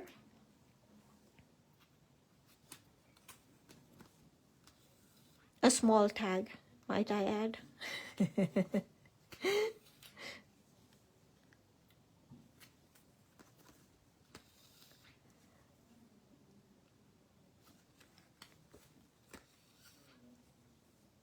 You know, seriously, I think they're getting hungry in there.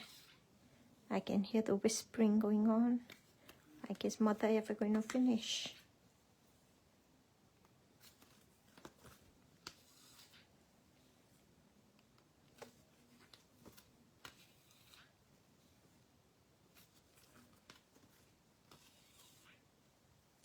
One more heart. And you know what? I am going to put that glitter on.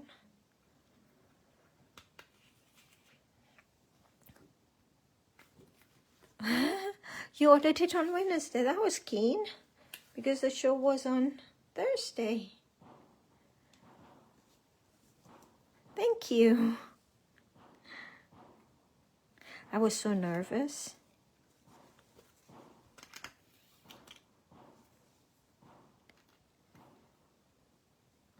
I think my knot is about to come off again.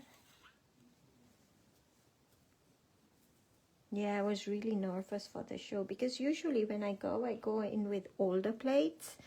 It sort of takes the pressure off me to do the sales bit, which is, I quite like that actually.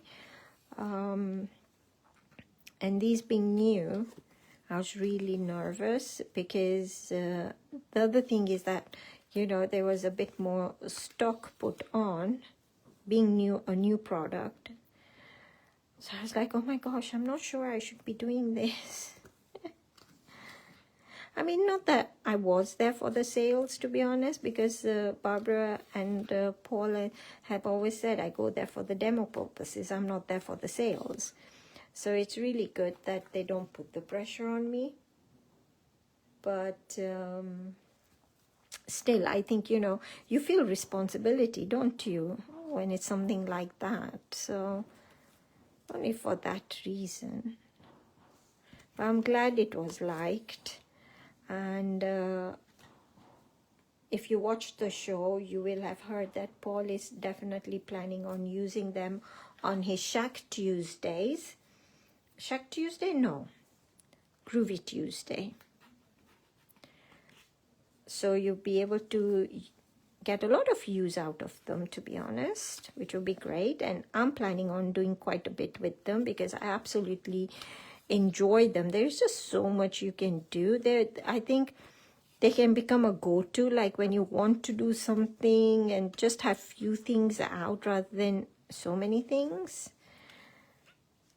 So let's see, I'm saying, but then it depends on time and what else is happening in life. I always have all these plans laid out and then suddenly find that there's something else life has decided that I should be doing at that particular point in time. And it doesn't happen. So as much as I'm saying I plan to, I don't know, we'll see. We'll see.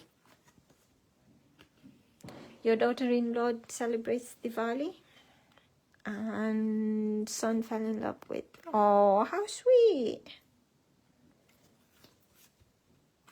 I know it's a very special time at this time of the year for us. It's definitely very different now. Like my dad and mom, like for them, Diwali and New Year was like, well, the event of the year, as it you can imagine, like it is for Christmas and New Year, you know, for most people. So when they were here, oh my gosh, preparations and everything would start weeks and weeks ahead. And they were both super social, you know, so there was always people coming in, they were going out, lots of cooking happening, celebrations happening. Now it doesn't feel the same, you know, it just doesn't, because, well, mom's in the care home, dad is not with us any longer. So it's a lot quieter. It's still special, but it just doesn't have the same effect as it used to before. And I think then we used to complain. It's really weird. We used to complain about having to go here and having to go there. And now it is those very things that we miss. I've got a knot in my thread just as well. I'm on my last hole here. Yeah, so, you know, I think appreciate things when we have them, which we didn't. I mean, now I look back and I think I wish I had written down that recipe or this recipe of things my mom used to make that we used to absolutely love eating. But I think in our heads we I don't know, we believe people are going to be there forever. We are going to be there forever, and that's not the case. I think we know it, but we just don't believe it. I don't think we just don't understand it fully. I don't know how to explain it. But yeah, so many recipes that I feel, for example, I should have written and I didn't. And now the same foods I miss or I want to try and recreate. I'm sure it wouldn't taste like mom's anyway. You know, you can follow the same recipe, but there's no guarantee it's going to taste the same. And it really does, doesn't? I don't know if you guys have found that. You can follow the recipe right, like precisely. And it made, well, in my case, it never tastes the same. So I am going to put glitter. To me, it just feels really empty and my hand is not very steady. I'm definitely going onto the line. Like I said, this is not going to give me a very fine line in here. So it is going all over the place, to be honest, but it doesn't really matter. Now what I'm going to find is my sleeve is going to get caught in where the glue is. I might need to put a bit of glitter before I do any more, or hope it doesn't move. Okay, wait, I'm going to just go for it and not touch the tag, because once I open the glitter pot, I'm just going to end up like having glitter everywhere, aren't I, if I spill it? Might as well only open it once.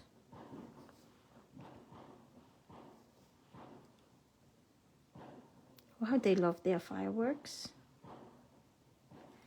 Okay, so once again, I mean, even with sticky ink or the quickie glue pen, you should let it go clear before you put the glitter on.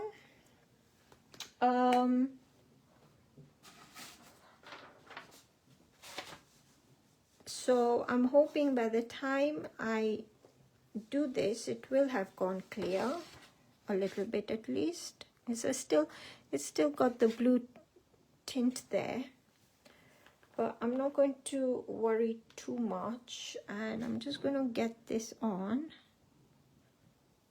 along the edge here. I'm trying to get my sleeve out of the way. And I'll put the glitter back, oopsie daisy, later into the pot. Let's just finish this tag. Oh no, I'm gonna have to move it, aren't I? Do you know, sometimes when you're trying to be quick, it's the last thing that happens is being quick. Okay, I'm gonna close this pot. I will put the extra glitter away later into the pot. Oopsie, and spill some. I'm making a mess, aren't I? Ah, come back. Okay, that wasn't the best idea. I'm just tapping it to get the extra off. And can you see that? Well, other than a little bit here, but it could be just from the cream and stuff. It is anti-static, but I think because I've been handling the parchment, and you know, all the oils and everything get on the parchment, the glitter sticks too. So you can see I've got a lot of glitter on there. I will put it into, oopsie daisy, into the pot later. For the moment, I'm going to put it out of the way somewhere, maybe under the table. Bear with me while I reach out of the way so I don't stamp on it when I get up. That wouldn't be good, would it? After all that, can you imagine if I put my foot into it? Okay, yeah, definitely better with the sparkly on the edge, yeah. It needed that. And you want the backing, well, I want the backing, if I can find the backing under all this. Do you know what? It really pays to be neat and tidy to begin with, and putting things away as we use them, as opposed to trying to find all the bits later. Okay, so we can see this is a complete mess on the back, so we need to cover it with another piece of card so we can hide all that. So I'm going to use my glue runner thingamajig, which I did have out, but I have no idea where it's gone now. Where's my glue runner gone? Like, seriously? I had it here. Oh man, where's it gone? This is so hard, guys. This is so hard. Can anyone see it? Anyone? Can anyone see it? Like, really? And I haven't moved anything from that side. Isn't that weird? Oopsie, sorry.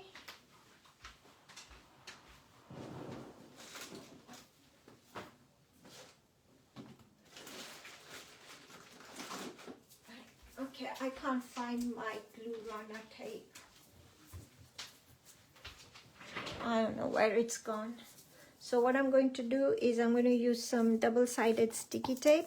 Now don't use wet glue. So if you're joining us new, well, for the first time today, do not use wet glue, because what's going to happen is that it's going to seep through the holes and it's going to ruin the parchment, because parchment definitely does not like wet glue.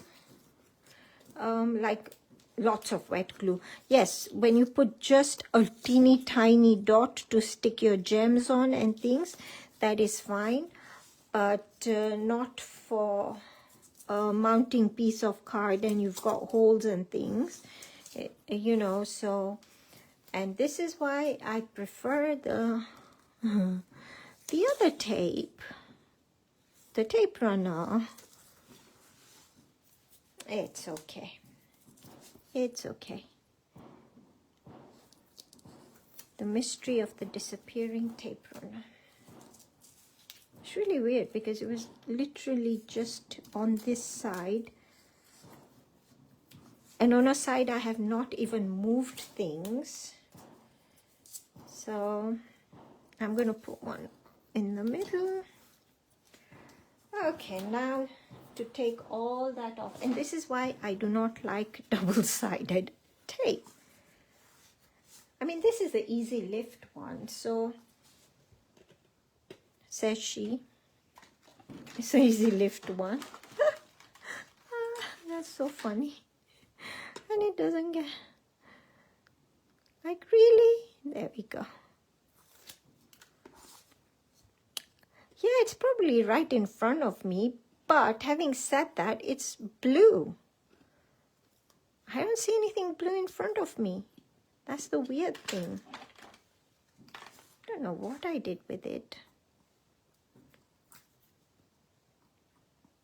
Do you know, I probably did move it this morning or something, thinking I haven't moved it. I don't know. I don't know. So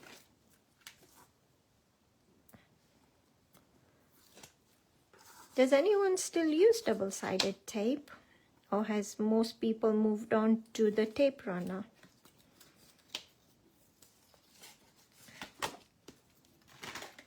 All right, so I've put it on this tag and I'm just going to line it up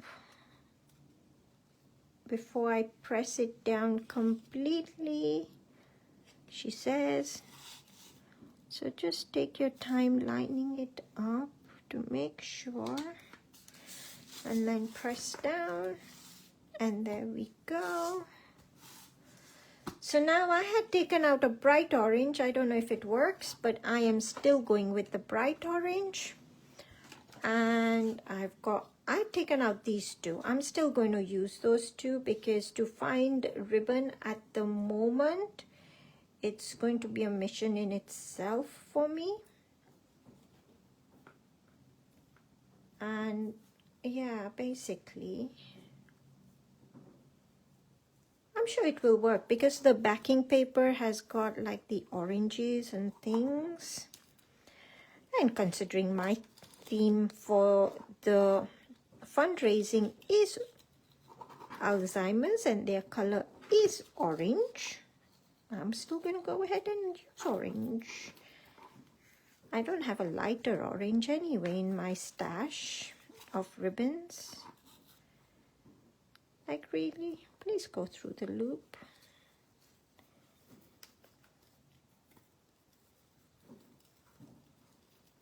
There we go.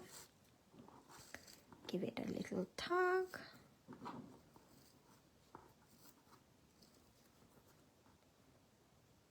And then I'll just trim off the excess. So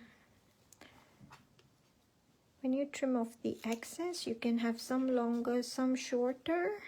It just feels a bit sort of fuller, if that makes sense.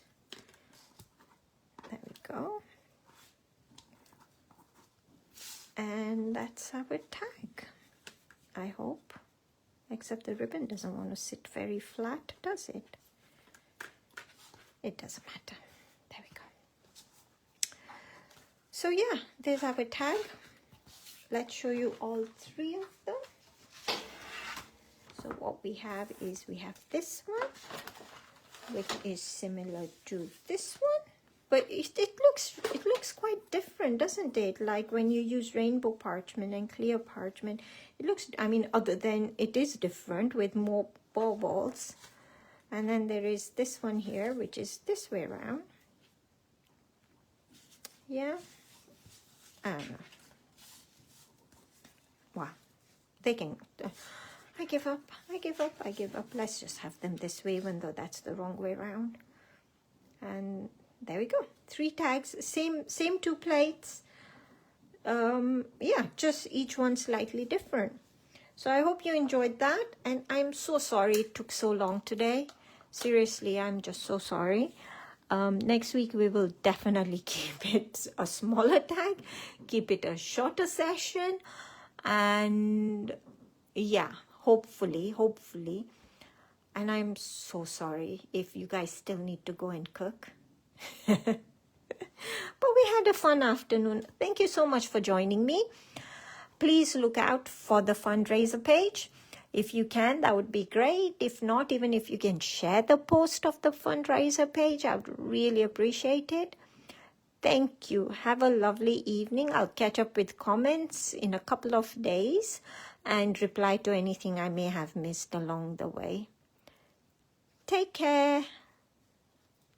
Bye.